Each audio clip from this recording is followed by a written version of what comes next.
ಜೈನ ಪರಿಭಾಷೆಯಲ್ಲಿ ಎರಡು ಶಬ್ದಗಳು ಬರ್ತವೆ. ಒಂದು ಉತ್ಸರ್ಪಿಣಿ, ಇನ್ನೊಂದು ಅವಸರ್ಪಿಣಿ. ಉತ್ಸರ್ಪಿಣಿ ಅಂದರೆ ಯಾವುದೋ ಒಂದು ವಿಷಯದ ವೃದ್ಧಿ ಆಗ್ತಾ ಹೋಗೋದು, ಏರಿಕೆಯ ಕ್ರಮ. ಅವಸರ್ಪಿಣಿ ಅಂದರೆ ಇಳಿತಾ ಬರೋದು, ಇಳಿಮುಖವಾಗೋದು. ಯಾಕೆ ಈ ಶಬ್ದಗಳು ನನಗೆ ನೆನಪಿಗೆ ಬಂದವು ಅಂದರೆ, ಬಹುಶಃ ಕಳೆದ ಒಂದು 2 ಅಥವಾ 3 ದಶಕಗಳಿಂದ ಈಚೆ ಹಳಗಣ ಸಾಹಿತ್ಯದ ಬಗ್ಗೆ, ಶಾಸ್ತ್ರ ಸಾಹಿತ್ಯದ ಬಗ್ಗೆ, ಛಂದಸ್ಸು ಇತ್ಯಾದಿಗಳ ಬಗ್ಗೆ ನಮ್ಮ ಪ್ರಾಧ್ಯಾಪಕರಲ್ಲಿಯೂ ಗಮನ ಕಡಿಮೆ ಆಗ್ತಾ ಇದೆ. ಆ ಕಾರಣವಾಗಿ ನಮ್ಮ ವಿದ್ಯಾರ್ಥಿಗಳ ಗಮನ ಇನ್ನಷ್ಟು ಕುಸಿತಾ ಇದೆ. ನಾನು ನೇರವಾಗಿ ವಿದ್ಯಾರ್ಥಿಗಳನ್ನು ಹೊಣೆಗಾರರನ್ನಾಗಿ ಮಾಡೋದಿಲ್ಲ. Because we have failed in our duties. ನಿಮ್ಮಲ್ಲಿ ಆ ಶಾಸ್ತ್ರ ವಿಷಯಗಳ ಬಗ್ಗೆ, ಹಳಗರಣ ವಿಷಯಗಳ ಬಗ್ಗೆ ಆಸಕ್ತಿಯನ್ನು ಕುದುರಿಸಬೇಕಾದ ಜವಾಬ್ದಾರಿ ನಮ್ಮ ಮೇಲಿದೆ, ನಮ್ಮ ಮೇಲೆ ಇತ್ತು. ಬಹುಶಃ ಕಳೆದ 2-3 ದಶಕಗಳಲ್ಲಿ ಅದು ಬಹುತೇಕ ಕುಂಠಿತವಾಗಿದೆ ಅನ್ನೋ ಕಾರಣಕ್ಕೆ ಹಳಗರಣದ ಅಧ್ಯಯನ, ಶಾಸನ ಕ್ಷೇತ್ರದ ಅಧ್ಯಯನ, ಶಾಸ್ತ್ರ ಕ್ಷೇತ್ರದ ಅಧ್ಯಯನ ಕುಸಿತಾ ಇದೆ ಅನ್ನುವಂಥದ್ದು ವಾಸ್ತವ. ಅಂಥದರಲ್ಲಿ ಪ್ರೊಫೆಸರ್ ಕಲ್ಬುರ್ಗಿ ಅವರ ಹೆಸರಿನಲ್ಲಿ ಸ್ಥಾಪನೆಯಾಗಿರುವಂತಹ ಈ ಪ್ರತಿಷ್ಠಾನ ನಾಡಿನಾದ್ಯಂತ ಬಹಳ ರಭಸದಿಂದ ಇಂಥ ಒಳ್ಳೊಳ್ಳೆಯ ಕಾರ್ಯಕ್ರಮಗಳನ್ನು ಮಾಡ್ತಾ ಇದೆಯಲ್ಲ. ಮೊದಲು ಆ ಪ್ರತಿಷ್ಠಾನದ ಎಲ್ಲರಿಗೆ ನಮ್ಮ ವಂದನೆಗಳನ್ನು, ಧನ್ಯವಾದಗಳನ್ನು ತಿಳಿಸಬೇಕು. ನನಗನ್ನಿಸ್ತದೆ ಪ್ರೊಫೆಸರ್ ಕಲ್ಬುರ್ಗಿ ಅವರು ತಾವಿದ್ದಾಗಲೂ ಕನ್ನಡದ ಉಳಿವಿಗೆ, ಬೆಳವಣಿಗೆಗೆ ಹೋರಾಡಿದರು. ಈಗ ಅವರು ಇಲ್ಲ ಅಂದ್ರೂ ಸಹಿತ ಅದಕ್ಕೆ ಕಾರಣಕರ್ತರಾಗಿದ್ದಾರೆ. ಅದನ್ನು ನಾವು ಮೆಚ್ಚಿಕೊಳ್ಬೇಕು. ಹಳಗನ್ನಡ ಕ್ಷೇತ್ರ ಅದು ಒಂದೇ ಅಲ್ಲ, ಇಡೀ ಕನ್ನಡ ಭಾಷೆ, ಸಾಹಿತ್ಯ, ಸಂಸ್ಕೃತಿ, ಇತಿಹಾಸ ಎಲ್ಲದರ ಬಗ್ಗೆ ಅವರಿಗೆ ಆಸಕ್ತಿ, ವಿಚಿತ್ರವಾದ ಆಸಕ್ತಿ ಇತ್ತು. ಒಂದು ನಾಡಲ್ಲಿ ಹೋಗಿ 9 ನಾಡಬೇಕು ಅಂತ ಹೇಳ್ತಿದ್ರು ಅವರು ಪಾಠ ಮಾಡೋ ಸಂದರ್ಭದಲ್ಲಿ. ಈ ಪಂಪ ಭಾರತ ಮಾತಾಡ್ತೀವಿ ಅಂದ್ರೆ ಅಷ್ಟಕ್ಕೆ ನಾವು ಸೀಮಿತವಾಗಬಾರದು, ಅದಕ್ಕೆ ಅಂಟಿಕೊಂಡು ಹಾಗೆ ಅದರ ಹಿನ್ನೆಲೆ ಏನೇನು ಬರ್ತದೆ ಅದೆಲ್ಲವನ್ನ ಟಚ್ ಮಾಡಬೇಕು ಅಂತ ಹೇಳ್ತಾ ಇದ್ರು. ಬಹುಶಃ ಹಾಗಾಗಿ ಅವರ ಪಾಠಗಳು, ಅವರ ತರಗತಿಗಳು ಬಹಳ ಆಸಕ್ತಿದಾಯಕವಾಗಿ ಇರ್ತಿದ್ವು. ಈಗ ನಾನು ಹೆಚ್ಚಿಗೆ ಅತ್ತ ಇತ್ತ ಹೋಗಲಾರದೆ ನಿಮ್ಮ ವಿಷಯದ ಚೌಕಟ್ಟಿಗೆ ಮಾತ್ರ ಸೀಮಿತನಾಗಲಿಕ್ಕೆ ಪ್ರಯತ್ನ ಮಾಡ್ತೀನಿ. ವಿದ್ಯಾರ್ಥಿಗಳಲ್ಲಿ ಒಂದು ವಿನಂತಿ, ಒಂದು ಕೊರತೆ ನನಗೇನಾಯಿತು ಅಂದರೆ, ಬಹುಶಃ ನಾನು ಮೇಡಮ್ ಅವ್ರಿಗೆ ಹೇಳಿದ್ದೆ, ಅದನ್ನ ಅವರಿಗೆ ಕಾರ್ಯಭಾರದ ಒತ್ತಡದಲ್ಲಿ ಅದು ಸಾಧ್ಯ ಆಗಲಿಲ್ಲ ಅಂತ ಕಾಣಿಸ್ತದೆ. ಈ ಟೆಕ್ಸ್ಟ್ಗಳನ್ನು ನನಗೆ ಮೊದಲೇ ಪೂರೈಸಿಬಿಟ್ಟಿದ್ರೆ ಪದಚ್ಛೇದ ಮಾಡುವ ಕ್ರಮದೊಂದಿಗೆ ನಾನು ಒಂದು ಪಾಠವನ್ನು ನಿಮಗಿಲ್ಲಿ ಪ್ರದರ್ಶನಕ್ಕೆ ಕಳಿಸಬೇಕು ಅಂತ ವಿಚಾರ ಇತ್ತು. ಪದಚ್ಛೇದ ಮಾಡಿದ್ದು ಒಂದು ಪದ್ಯ, ಅದು ಕಂದ ಇರಲಿ, ವೃತ್ತ ಇರಲಿ, ಇನ್ನೊಂದಿರಲಿ, ಅದನ್ನು ಓದುವ ಸೌಲಭ್ಯದ ದೃಷ್ಟಿಯಿಂದ ಹೇಗೆ ಪದಚ್ಛೇದ ಮಾಡಬೇಕು ಅನ್ನುವಂಥ 1-2 ಮಾದರಿಗಳನ್ನು ವಿದ್ಯಾರ್ಥಿಗಳ ಎದುರಿಗೆ ಪ್ರದರ್ಶನಕ್ಕೆ ಇಡಬೇಕು ಅನ್ನುವಂಥ ಅಪೇಕ್ಷೆ. ಆದರೂ ತೊಂದರೆ ಇಲ್ಲ. ಇಡೀ ಪಂಪ ಭಾರತವನ್ನ ಪದಚ್ಛೇದ ಮಾಡಿ ಒಂದು ಹೊಸ ಪಠ್ಯವನ್ನು ನಾನು ನಿರ್ಮಾಣ ಮಾಡಿದ್ದೇನೆ. ಅದರ ಕ್ರಮ ಹೇಗಿದೆ ಅಂದರೆ, ಮೊದಲು ಮೂಲ ಪದ್ಯ, ಆಮೇಲೆ ಪದಚ್ಛೇದಗೊಂಡಿರುವಂಥ ಪದ್ಯ, ಆಮೇಲೆ ಅದರ ಭಾವ, ಅದರ ಅರ್ಥ ಏನು, ಆಮೇಲೆ ಅದರ ಇತರ ವೈಶಿಷ್ಟ್ಯಗಳು, ಅದು ಛಂದ ವೈಶಿಷ್ಟ್ಯ ಆಗಿರ್ಬೋದು, ಭಾಷಾ ವೈಶಿಷ್ಟ್ಯ ಆಗಿರ್ಬೋದು, ಸಾಂಸ್ಕೃತಿಕ ವೈಶಿಷ್ಟ್ಯ ಆಗಿರ್ಬೋದು ಅಂತ ಒಂದು ಸರಣಿಯಲ್ಲಿ ಮಾಡಿರುವಂಥ ಒಂದು ಸುಮಾರು 7 ಚಾಪ್ಟರ್ ಈಗಾಗಲೇ ಪೂರೈಕೆ ಆಗಿದೆ. ಒಟ್ಟು 14 ಆಶ್ವಾಸಗಳು ಬರ್ತವೆ ಪಂಪ ಭಾರತದಲ್ಲಿ. ಪಂಪನ ಬಗ್ಗೆ ನಾನು ಹೆಚ್ಚು ವಿವರಗಳನ್ನು ಕೊಡ್ಲಿಕ್ಕೆ ಹೋಗೋದಿಲ್ಲ. ಇಲ್ಲಿ ನಿಮ್ಮ ಪುಸ್ತಕದಲ್ಲಿ ಬಹುತೇಕ ನಿಮಗೆ ಬೇಕಾದಷ್ಟು ಮಾಹಿತಿಯಲ್ಲಿ ಬಂದಿರುತ್ತದೆ ಅನ್ನೋದು ಗೊತ್ತು. ಒಟ್ಟು ನಿಮಗೆ ಓದಲಿಕ್ಕೆ, ಅರ್ಥ ಮಾಡಿಕೊಳ್ಳಲಿಕ್ಕೆ, ನಾಳೆ ಅದರ ಬಗ್ಗೆ ಉತ್ತರ ಬರೆಯಲಿಕ್ಕೆ ನಿಮಗೆ ಅನುಕೂಲ ಆಗುವ ರೀತಿಯಲ್ಲಿ ಒಂದು ಪಾಠ ಕೊಡಬೇಕು ಅಂತಿತ್ತು.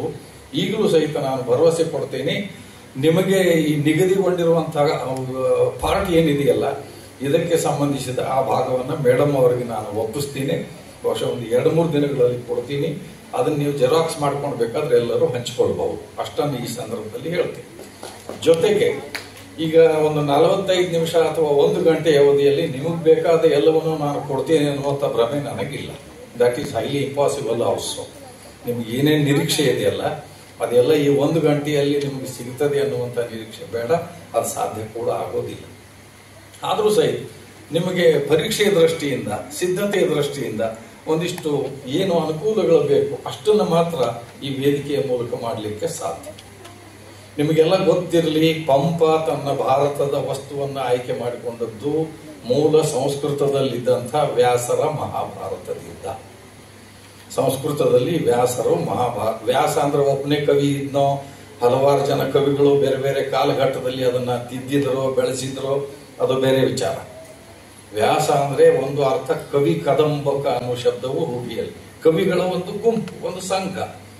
ಮೂಲದಲ್ಲಿ ವ್ಯಾಸ ಅನ್ನುವರು ಒಬ್ರು ಇದ್ದಿರಬೇಕು, ಆಮೇಲೆ ಅವರು ಉತ್ತರಾಧಿಕಾರಿಗಳ ರೂಪದಲ್ಲಿ ಮತ್ತೆ ಕೆಲವರು ಅದನ್ನು ಬರೆದಿರಬೇಕು, ಇತ್ಯಾದಿ ಇತ್ಯಾದಿ ವಿಷಯಗಳಿದ್ದಾವೆ. ಅದು ಸಂಶೋಧನೆಗೆ ಬಿಟ್ಟಿರುವಂತದ್ದು, ನಿಮಗೆ ಅದರ ಗೊಡವೆ ಬೇಕಾಗಿಲ್ಲ. ನನಗಿಲ್ಲಿ ಮುಖ್ಯವಾಗಿರುವುದು ಏನು ಅಂದ್ರೆ, ಪಂಪ ಕನ್ನಡದಲ್ಲಿ ಈ ಭಾರತವನ್ನ ಕೊಡಬೇಕು ಅನ್ನುವುದಕ್ಕೆ ಒಂದು ಹಿನ್ನೆಲೆ ಇದೆ. ಕತೆ ಪಿರಿದಾದೊಡಂ ಕತೆಯ ಮೈ ಕಿಡಲ್ ಈಯದೆ ಮೊಂ ಸಮಸ್ತ ಭಾರತಮನ್ ಅಪೂರ್ವವಾಗಿ ಸಲೆ ಪೇಳ್ದ ಕವೀಶ್ವರರ್ ಇಲ್ಲ. ಹಿನ್ನೆಲೆ ಹೇಳ್ತೀನಿ, ದಯವಿಟ್ಟು ಕೇಳಿಸಿಕೊಳ್ಳಿ ವಿದ್ಯಾರ್ಥಿಗಳು. ಪಂಪ ಬದುಕಿದ ಕಾಲಘಟ್ಟದಲ್ಲಿ ಅಥವಾ ತತ್ಪೂರ್ವದಲ್ಲಿ ಕನ್ನಡದಲ್ಲಿ ಮಹಾಭಾರತವನ್ನು ಪರಿಚಯಿಸಿಕೊಡುವಂತಹ ಶ್ರೇಷ್ಠವಾದ ಕೃತಿ ಯಾವುದು ಬಂದಿದ್ದಿಲ್ಲ. ಅದಕ್ಕೆ ಒಂದು ಪಂಡಿತರು ಒಂದು ಮಂಡಳಿ ವಿಚಾರ ಮಾಡಿದಂತೆ, ಹೌದು ವ್ಯಾಸರ ಭಾರತ ಬಹಳ ಜನಪ್ರಿಯವಾಗಿದೆ, ಆದರೆ ಸಂಸ್ಕೃತದಲ್ಲಿದೆ, ಅದು ನಾವು ಕನ್ನಡ ಜನತೆಗೆ ಓದಲಿಕ್ಕೆ ಒಂದು ಕನ್ನಡ ಭಾರತ ಬೇಕಲ್ಲ.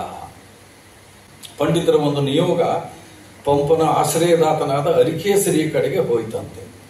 ನಿಮಗೆ ಗೊತ್ತಿರಲಿ, ರಾಷ್ಟ್ರಕೂಟರು ಚಕ್ರವರ್ತಿಗಳಾಗಿದ್ರು, ಅವರ ಅಧೀನದಲ್ಲಿ ಒಬ್ಬ ಸಾಮಂತನಾಗಿದ್ದ ಚಾಲುಕ್ಯ ಮನೆತನದ 2ನೇ ಅರಿಕೇಸರಿ, ಪಂಪನ ಆಶ್ರಯದಾತ. ಅವನ ಹತ್ರ ಈ ಪಂಡಿತರ ಮಂಡಳಿ ಹೋಯ್ತಂತೆ. ಅವರ ವಿನಂತಿ ಏನು? ಕತೆ ಪಿರಿದಾದೊಡಂ, ದಯವಿಟ್ಟು ಪದಚ್ಛೇದ ಹೇಗಾಗ್ತದೆ ಅನ್ನೋದನ್ನ ಅರ್ಥ ಮಾಡ್ಕೊಳ್ತಾ ಹೋಗಿ. ಕತೆ ಪಿರಿದಾದೊಡಂ ಕತೆಯ ಮೈ ಕಿಡಲ್ ಈಯದೆ, ಬಹುಶಃ ನಿಮಗೆ ಅರ್ಥ ಆಗ್ತದೆ ಅಂತ ಅಂದ್ಕೊಳ್ತೀವಿ. ಕತೆ ಪಿರಿದಾದೊಡಂ ಕತೆಯ ಮೈ ಕಿಡಲ್ ಈಯದೆ ಮುಂ ಸಮಸ್ತ ಭಾರತಮನ್ ಅಪೂರ್ವವಾಗಿ ಸಲೆ ಪೇಳ್ದ ಕವೀಶ್ವರರ್ ಇಲ್ಲ. ಪೇಳೋಡೆ ಪಂಪನೆ ಪೇಳ್ಗುಂ ಎಂದು ಪಂಡಿತರ್ ತಗುಳ್ದು ಬಿಚ್ಚಳಿಸೆ ಪೇಳಲ್ ಒಡರ್ಚಿದೆನ್ ಈ ಪ್ರಬಂಧಮಂ. ಸ್ವತಃ ಪಂಪನೆ ಹೇಳಿಕೊಂಡಿರುವಂತಹ ಹೆಮ್ಮೆಯ ಮಾತುಗಳು ಇವು. ಸಂದರ್ಭ ನಿಮಗೆ ಅರ್ಥ ಆಗಿರಬಹುದು. ಕನ್ನಡದಲ್ಲಿ ಮಹಾಭಾರತದ ಕಥೆ ಸರಿಯಾಗಿ ಮೂಡಿ ಬಂದಿಲ್ಲ. ಅದನ್ನು ಹೇಳಬಲ್ಲವನು ಯಾರಾದರೂ ಇದ್ರೆ ಅದು ಪಂಪ ಮಾತ್ರ ಅನ್ನುವಂಥ ಒಂದು ಅಭಿಪ್ರಾಯವನ್ನು ಪಂಡಿತರ ಮಂಡಳಿ ತಗೊಂಡು ಹೋಗಿ ಅರಿಕೇಸರಿಯ ಮುಂದೆ ಇಟ್ಟರಂತೆ. ಅದರ ಪ್ರಕಾರ ತಾನು ಈ ಭಾರತವನ್ನು ಬರೆಯಬೇಕಾಯಿತು ಅನ್ನೋದನ್ನು ಪಂಪ ಹೆಮ್ಮೆಯಿಂದ ಹೇಳ್ಕೊಡ್ತಾನೆ. ಅವನಿಗೆ ಆ ವ್ಯಾಸರ ಬಗ್ಗೆ ಎಷ್ಟು ಭಕ್ತಿ ಮತ್ತು ಗೌರವ ಇತ್ತು ಅನ್ನೋದನ್ನು ಕೂಡ ನಾವು ಈ ಸಂದರ್ಭದಲ್ಲಿ ನೆನಪಿಸಿಕೊಳ್ಬೇಕು. ಪಂಪ ಹೇಳ್ತಾನೆ ಒಂದು ಕಡೆಗೆ, ವ್ಯಾಸ ಮುನೀಂದ್ರ ರುಂದ್ರ ವಚನಾಮೃತವಾರ್ಧಿಯನ್ ಈ ಸುವೆಂ ಕವಿ ವ್ಯಾಸನೆನ್ ಎಂಬ ಗರ್ವಂ ಎನಗಿಲ್ಲ. ನೋಡಿ ಆ ಗೌರವ. ವ್ಯಾಸ ಮುನೀಂದ್ರ ರುಂದ್ರ ವಚನಾಮೃತವಾರ್ಧಿಯನ್ ಈ ಸುವೆಂ. ವ್ಯಾಸರ ಮಹಾಭಾರತ ಎಷ್ಟು ವಿಶಾಲವಾದದ್ದು ಅಂದ್ರೆ ವಚನಾಮೃತವಾರ್ಧಿ. ವಾರ್ಧಿ ಮೀನ್ಸ್ ಸಮುದ್ರ. ಗೌರವ ನೋಡಿ, ಪಂಪ ಕೊಡುವಂತಹ ಗೌರವ ವ್ಯಾಸರಿಗೆ, ಅವರ ಮಹಾಭಾರತಕ್ಕೆ. ಅಂತ ದೊಡ್ಡ ಸಮುದ್ರವನ್ನ ಈಜಲಿಕ್ಕೆ ನಾನು ಪ್ರಯತ್ನ ಮಾಡ್ತಾ ಇದ್ದೀನಿ, ಎಷ್ಟರ ಮಟ್ಟಿಗೆ ಸೋಲ್ತೀನೋ ಗೆಲ್ತೀನೋ ಅನ್ನುವಂಥ ಅಳುಕು ನನ್ನಲ್ಲಿದೆ. ಒಂದು ಕಡೆಗೆ ಅಳುಕು ಇದೆ, ಇನ್ನೊಂದು ಕಡೆಗೆ ಹೆಮ್ಮೆಯೂ ಇದೆ. ಬುದ್ಧಿವಂತರು ಯಾವಾಗಲೂ ಬರೀ ಗರ್ವವನ್ನು ಮಾತ್ರ ತೋರಿಸಿಕೊಳ್ಳುವುದಿಲ್ಲ, ಜೊತೆಗೆ ತಮ್ಮ ಆತಂಕ, ತಮ್ಮ ಅಳುಕನ್ನು ಕೂಡ ವ್ಯಕ್ತಪಡಿಸ್ತಾರೆ. ಪಂಪ ಅಂತ ಮಾತನ್ನು ಹೇಳ್ತಾ ಇದ್ದಾನೆ ಇಲ್ಲಿ. ವ್ಯಾಸ ಮುನೀಂದ್ರ ರುಂದ್ರ ವಚನಾಮೃತವಾರ್ಧಿಯನ್ ಈ ಸುವೆಂ. ಜೊತೆಗೆ ಹೇಳ್ತಾನೆ ಕವಿ ವ್ಯಾಸನೆನ್ ಎಂಬ ಗರ್ವಂ ಎನಗಿಲ್ಲ. ನಮ್ಮಲ್ಲಿ ಬಹಳ ಜನ ಒಂದೋ ಎರಡೋ ಕವಿತೆ ಬರೆದು, ಒಂದೋ ಎರಡೋ ಪುಸ್ತಕ ಬರೆದು, ನಾನು ಸಾಹಿತಿ, ನಾನು ಕವಿ ಅಂತ ಹೇಳಿ ಜಂಬ ಕೊಚ್ಚಿಕೊಳ್ಳುವವರೇ ಬಹಳ ಜನ ಇರ್ತೀವಿ. ಒಂದೋ ಎರಡೋ ಪದ್ಯ ಬರೆದು ನಾನು ಕವಿ, ಒಂದೋ ಎರಡೋ ಪುಸ್ತಕ ಬರೆದು ನಾನು ದೊಡ್ಡ ಸಾಹಿತಿ.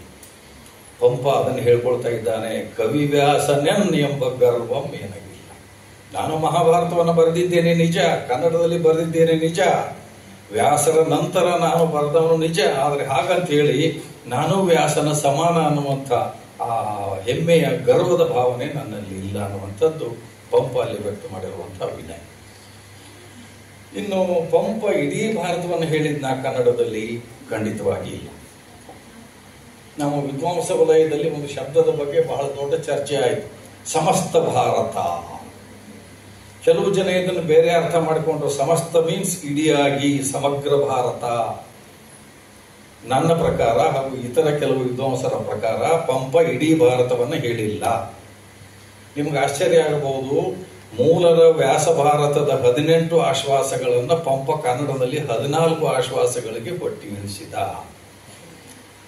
ಸುಮಾರಾಗಿ ಮುಖ್ಯ ಪ್ರಸಂಗಗಳನ್ನು ಮಾತ್ರ ಆಯ್ಕೆ ಮಾಡಿಕೊಂಡಿದ್ದಾನೆ.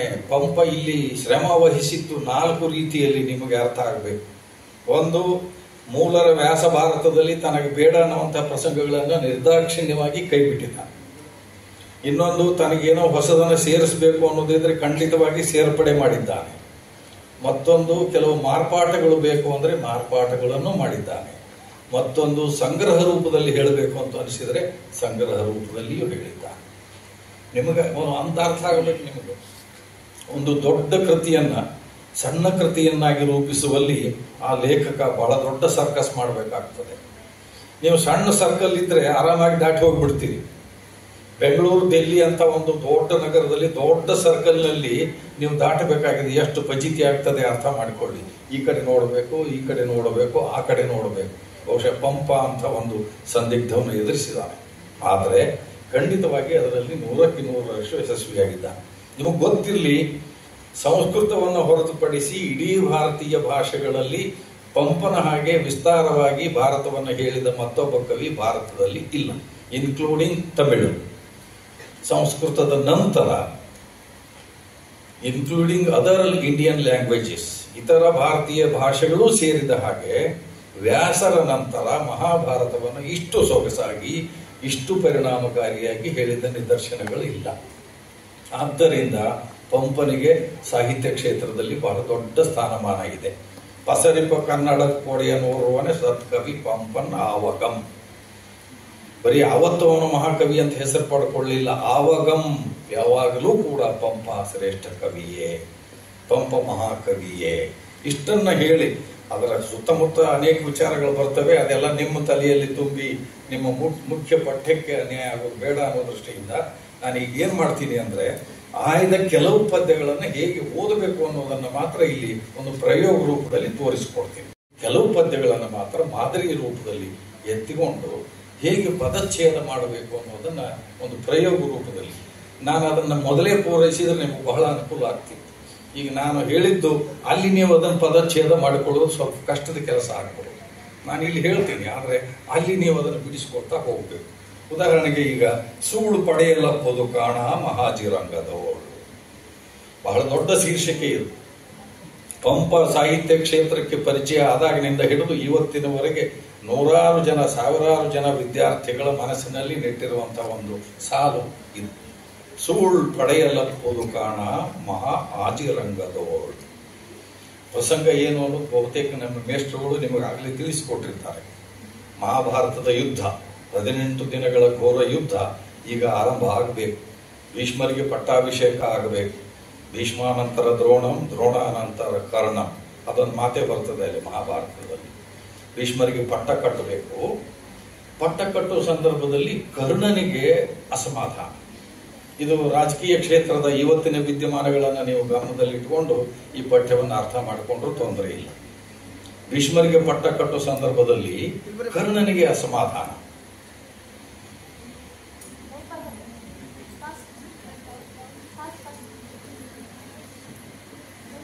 ಬರೀ ನಿಮ್ಮನ್ನು ಖುಷಿ ಪಡಿಸ್ಲಿಕ್ಕೆ ಹೇಳ್ತಾ ಇರೋ ಮಾತಲ್ಲ.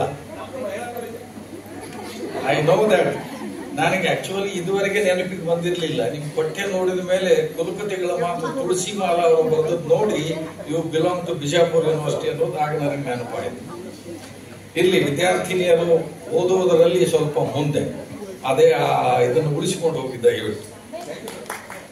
ಸೂಳ್ ಪಡೆಯಲಪ್ಪುದು ಕಾಣ ಮಹಾಜಿರಂಗದು. ಸೂಳ್ ಅಂದ್ರೆ ಸರತಿ. ಸೂಳ್ ಪಡೆಯಲ್ ಅಪ್ಪುದು ಕಾಣ ಮಹಾ ಆಜಿ ರಂಗದೋಳು. 6-7 ಶಬ್ದಗಳು ಇದರಲ್ಲಿ ಸಮಸ್ತ ಪದಗಳಾಗಿ ಹೊಂದಿಕೊಂಡಿವೆ. ಸಂದರ್ಭ ಒಂದೇ ಮಾತಿನಲ್ಲಿ ಹೇಳಿಬಿಟ್ಟೆ. ಭೀಷ್ಮರಿಗೆ ಪಟ್ಟ ಕಟ್ಟಲಿಕ್ಕೆ ಹೊರಟಿದ್ದಾನೆ ದುರ್ಯೋಧನ, ಕರ್ಣನಿಗೆ ಅಸಮಾಧಾನ. ಆ ಇಡೀ ಪದ್ಯಗಳನ್ನು ನಾನು ಇಲ್ಲಿ ಹೇಳಲಿಕ್ಕೆ ಹೋಗೋದಿಲ್ಲ. ಭೀಷ್ಮ ಹೇಳಿದ ಮಾತಿದು ಯಾರಿಗೆ? ಕರ್ಣನಿಗೆ. ಭೀಷ್ಮ ಪಟ್ಟ ಕಟ್ಟಿಕೊಳ್ಳೋ ಸಂದರ್ಭದಲ್ಲಿ ಕರ್ಣ ಎಷ್ಟು ಕೆಟ್ಟದಾಗಿ ಮಾತಾಡ್ತಾನೆ ಅಂದ್ರೆ ಬಹುಶಃ ಭೀಷ್ಮ ಅಂತ ಅದನ್ನೆಲ್ಲ ತಡ್ಕೊಂಡ. ಅವನ ಹಿರಿತನ, ಅವನ ಸೀನಿಯಾರಿಟಿ, ಅವನ ಅನುಭವ. ಆಮೇಲೆ ಆ ದುರ್ಯೋಧನನಿಗೆ ಏನೋ ಒಂದಿಷ್ಟು ಮಾಡಬೇಕು ಅನ್ನುವಂಥ ಅವನ ಹಂಬಲ ಅವನನ್ನ ಆ ಟೀಕೆ ಟಿಪ್ಪಣಿಗಳನ್ನು ತಡ್ಕೊಳ್ಳಿಕ್ಕೆ ಹೆಚ್ಚು. ಕರ್ಣ ಬಹಳ ಕೆಟ್ಟದಾಗಿ ಮಾತಾಡ್ತಾನೆ. ಒಂದು ಪದ್ಯ ಇಲ್ಲಿ ಓದ್ಬಿಡ್ತೇನೆ ಬೇಕಾದ್ರೆ. ಭಗವತಿ ಏರು ಏಳುವ ತೆರದಿಂ, ಮುಂದಕ್ಕೆ ಸಾಕ್ಷಿ ಅದನ್ನು ಸ್ವಲ್ಪ. ಭಗವತಿ ಏರು ಏಳುವ ತೆರದಿಂ,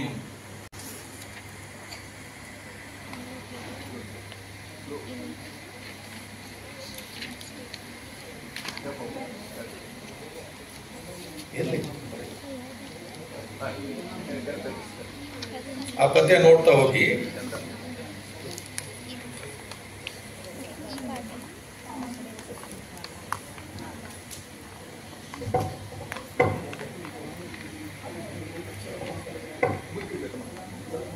ಇಲ್ಲಿ ತೊಂದರೆ ಏರುವ ಏಳುವ ತೆರದಿ ಕಥೆಯಾಯಿತು ಇವರ ಏರು. ಒಂದೊಂದು ವಾಕ್ಯಕ್ಕೆ ನಾವು ನಿಲ್ಲಿಸ್ತಾ ಹೋಗ್ಬಹುದು. ಸಂದರ್ಭ ನಿಮಗೆ ಗೊತ್ತಿದೆ. ದುರ್ಯೋಧನ ಭೀಷ್ಮರನ್ನು ಅತಿಯಾಗಿ ನಂಬಿದ್ದಾನೆ. ಭೀಷ್ಮರಿಗೆ ಸೇನಾಪತಿ ಪಟ್ಟ ಕಟ್ಟಲಿಕ್ಕೆ ಹೊರಟಿದ್ದಾನೆ. ಕರ್ಣನಿಗೋ ಅಸಮಾಧಾನ. ಕರ್ಣ ಈ ಭಾಷೆಯಲ್ಲಿ ಒಂದು ಕಡೆಗೆ ದುರ್ಯೋಧನನ್ನು ತಿವಿತಾ ಇದ್ದಾನೆ, ಇನ್ನೊಂದು ಕಡೆಗೆ ಭೀಷ್ಮರ ಶೌರ್ಯವನ್ನು ಪ್ರಶ್ನೆ ಮಾಡ್ತಾ ಇದ್ದಾನೆ. ಭಗವತಿ ಏರುವ ಏಳುವ ತೆರದಿಂ ಕಥೆಯಾಯಿತು ಇವರ ಏರು. ಏರು ಅಂದ್ರೆ ಹರಾಟ, ಅಬ್ಬರ, ಆಡಂಬರ ಇತ್ಯಾದಿ ಅರ್ಥ ಮಾಡಿಕೊಳ್ಬೇಕು. ಭಗವತಿ ಅನ್ನೋದು ಒಂದು ದೇವತೆ, ಗ್ರಾಮೀಣ ದೇವತೆ ಅನ್ನುವಂಥ ಒಂದು ಕಲ್ಪನೆ. ಈ ನಮ್ಮ ಹಳ್ಳಿಯಾಗ ಮೈಯಾಗ ದೇವರು ಬಂದ್ರು ಒಂದು ರೀತಿ ಮಾಡ್ತಿರ್ತಾರಲ್ಲ, ಮೈಯಾಗ ದೇವರು ಬಂತು ಅಂತ ಹೇಳಿ ಏನೋ ಒಂದು ವಿಚಿತ್ರವಾಗಿ ನಡ್ಕೋತ ಆ ಒಂದು ಕಾಲ್ಪನಿಕ ಪ್ರಸಂಗವನ್ನ ಕರ್ಣ ಇಲ್ಲಿ ಭೀಷ್ಮರ ಮೇಲೆ ಆರೋಪ ಮಾಡ್ತಾ ಇದ್ದಾನೆ. ಓಹೋ, ಸೇನಾಪತಿ ಪಟ್ಟ ಕಟ್ತಾರೆ ಅಂತ ಎಷ್ಟು ಖುಷಿ ನೋಡಿ ಅವರಿಗೆ, ಎಷ್ಟು ಹಾರಾಡ್ತಾ ಇದ್ದಾರೆ, ಎಷ್ಟು ಅಬ್ಬರ ಮಾಡ್ತಾ ಇದ್ದಾರೆ, ಮೈಯಲ್ಲಿ ದೇವರು ಬಂದ ಹಾಗೆ ಕುಣಿತಾ ಇದ್ದಾನೆ ಭೀಷ್ಮ. ಕರ್ಣನ ಟೀಕೆ. ಭಗವತಿ ಏರುವ ಏಳುವ ತೆರದಿಂ ಕಥೆಯಾಯಿತು ಇವರ ಏರು. ನೀವು ಇದಂ ಬಗೆದು ಇವರ್ ಇನ್ನುಂ ಆಂತು ಇರಿವರ್ ಎಂದು ವಿಮೋಹಿಸಿ ವೀರಪಟ್ಟಣಂ ಬಗೆಯದೆ ಕಟ್ಟಿದೈ. ಇಲ್ಲಿಗೆ ಇನ್ನೊಂದು ವಾಕ್ಯ. ದುರ್ಯೋಧನಿಗೆ ಈ ಮಾತು ಹೇಳ್ತಾ ಇದ್ದಾನೆ. ಪುಣ್ಯಾತ್ಮ, ಈ ವೃದ್ಧ ಯುದ್ಧ ಭೂಮಿಯಲ್ಲಿ ಹೋಗಿ ಯುದ್ಧ ಮಾಡಿ ಗೆದ್ದು ಕೊಡ್ತಾನೆ ಅನ್ನುವಂಥ ಭ್ರಮೆಯಲ್ಲಿ ನೀನಿದ್ದೀಯಾ. ನೀವು ಇದಂ ಬಗೆದು ಅಂದ್ರೆ ಭಾವಿಸಿ, ಯಾವುದನ್ನು ಭಾವಿಸಿ? ಭೀಷ್ಮ ಹೋಗಿ ಯುದ್ಧದಲ್ಲಿ ಗೆದ್ದು ಗೆಲುವನ್ನು ತಂದು ಕೊಡ್ತಾನೆ ಅನ್ನುವಂಥ ಭ್ರಮೆಯಲ್ಲಿ ನೀವಿದ್ದೀರಿ. ಇವರ್ ಇನ್ನೊಂ ಆಂತು ಇರಿವರ್ ಎಂದು. ಇವರ್ ಮೀನ್ಸ್ ಭೀಷ್ಮ. ಆಂತು ಅಂದ್ರೆ ಚೆನ್ನಾಗಿ ಎದುರಿಸಿ, ಇರಿವರ್ ಶತ್ರುಗಳನ್ನ ಸಂಹಾರ ಮಾಡುತ್ತಾರೆ. ಇವರ್ ಇನ್ನೊಂ ಆಂತು ಇರಿವರ್ ಎಂದು ವಿಮೋಹಿಸಿ ವೀರಪಟ್ಟಮಂ ಬಗೆಯದೆ ಕಟ್ಟಿದೈ. ಇಲ್ಲಿ ಒಳಗೆ ಇನ್ನೂ ಒಂದು ಸೂಕ್ಷ್ಮವನ್ನು ನೀವು ಗುರುತಿಸಬೇಕು. 100ಕ್ಕೆ 100ರಷ್ಟು ಭೀಷ್ಮರು ದುರ್ಯೋಧನನ ಪಕ್ಷದಲ್ಲಿ ಇಲ್ಲ. ಶರೀರ ದುರ್ಯೋಧನನ ಪಕ್ಷದಲ್ಲಿ, ಆತ್ಮ ಮನಸ್ಸು ಪಾಂಡವರ ಪಕ್ಷದಲ್ಲಿ. ಅದೆಲ್ಲ ಕರ್ಣನ ತಲೆಯಲ್ಲಿದೆ. ಕರ್ಣ ನಿಜವಾಗಿ ದುರ್ಯೋಧನನಿಗೆ ಗೆಲುವನ್ನು ಬಯಸಿದವನು. ಆದರೆ ಒಂದು ಹಂತದಲ್ಲಿ ಅವನು ಫೇಲ್ ಆದ, ಆ ಮಾತು ಬೇರೆ. ಕೃಷ್ಣ ಬಂದು ಅವನ ಮನಸ್ಸನ್ನ ಒಡೆದು ಹೋಗ್ತಾನಲ್ಲ, ಭೇದಿಸಲೆಂದೆದ್ದಲ್ ನುಡಿದರ್ ಎನ್ನದಿರ್ ವಯ್ಯನೇ ಕೇಳ ಕರ್ಣ. ಅದೊಂದು ಪ್ರಸಂಗ ಬೇರೆ. ಕುಂತಿ ಬಂದು ತಾಯಿ ಮಾತು ತಗೊಳ್ತಾಳಲ್ಲ, ಪಾಂಡವರನ್ನು ಕೊಲ್ಲಬೇಡ ಕರ್ಣ ಅಂತ ಹೇಳಿ. ಅವೆರಡು ಮಾತು ಕೇಳಿದ ಮೇಲೆ ಕರ್ಣನೂ ಸಹಿತ ಕುಸಿದು ಹೋಗ್ಬಿಟ್ಟು ಕೊನೆಗೆ ಒಂದು ಮಾತು ಹೇಳ್ತಾನೆ ಕರ್ಣ ಅಲ್ಲಿ, ಕುರುಪತಿಗಿಲ್ಲ ದೈವ ಬಲಂ. ಕುರುಪತಿಗಿಲ್ಲ ದೈವ ಬಲಂ. ನಾನೇನೋ ಪ್ರಾಮಾಣಿಕವಾಗಿ ದುರ್ಯೋಧನನ ಪರವಾಗಿ ಪ್ರಾಣ ಅರ್ಪಣೆ ಮಾಡ್ಲಿಕ್ಕೆ ಹೊರಟಿದ್ದೆ, ಆದರೆ ವಿಧಿ ನನಗೆ ಆಸ್ಪದ ಕೊಡಲಿಲ್ಲ. ಒಂದು ಕಡೆ ಕೃಷ್ಣ ಬಂದು ಕಾರಸ್ಥಾನ ಮಾಡಿ ನನ್ನ ಮನಸ್ಸನ್ನು ಒಡೆದವು. ನೀನಿರೆ ಮತ್ತೆ ಪೆರರ್ ನರೇಂದ್ರರೇ. ಕೃಷ್ಣ ಎಂಥ ರಾಜಕೀಯ ಗೇಮ್ ಆಡಿದ. ಬಹುಶಃ ಇವತ್ತಿನವರು ಅದನ್ನು ನೋಡಿದ್ರೆ ಇನ್ನೂ ಚೆನ್ನಾಗಿ ಆಡಬಲ್ಲರು. ಆ ಭೇದದ ಪ್ರಸಂಗ ಬಹಳ ಚೆನ್ನಾಗಿ ಬರ್ತದೆ. ಅದ್ರ ಬಗ್ಗೆ ನಾನು ಇಲ್ಲಿ ಹೋಗೋದಿಲ್ಲ.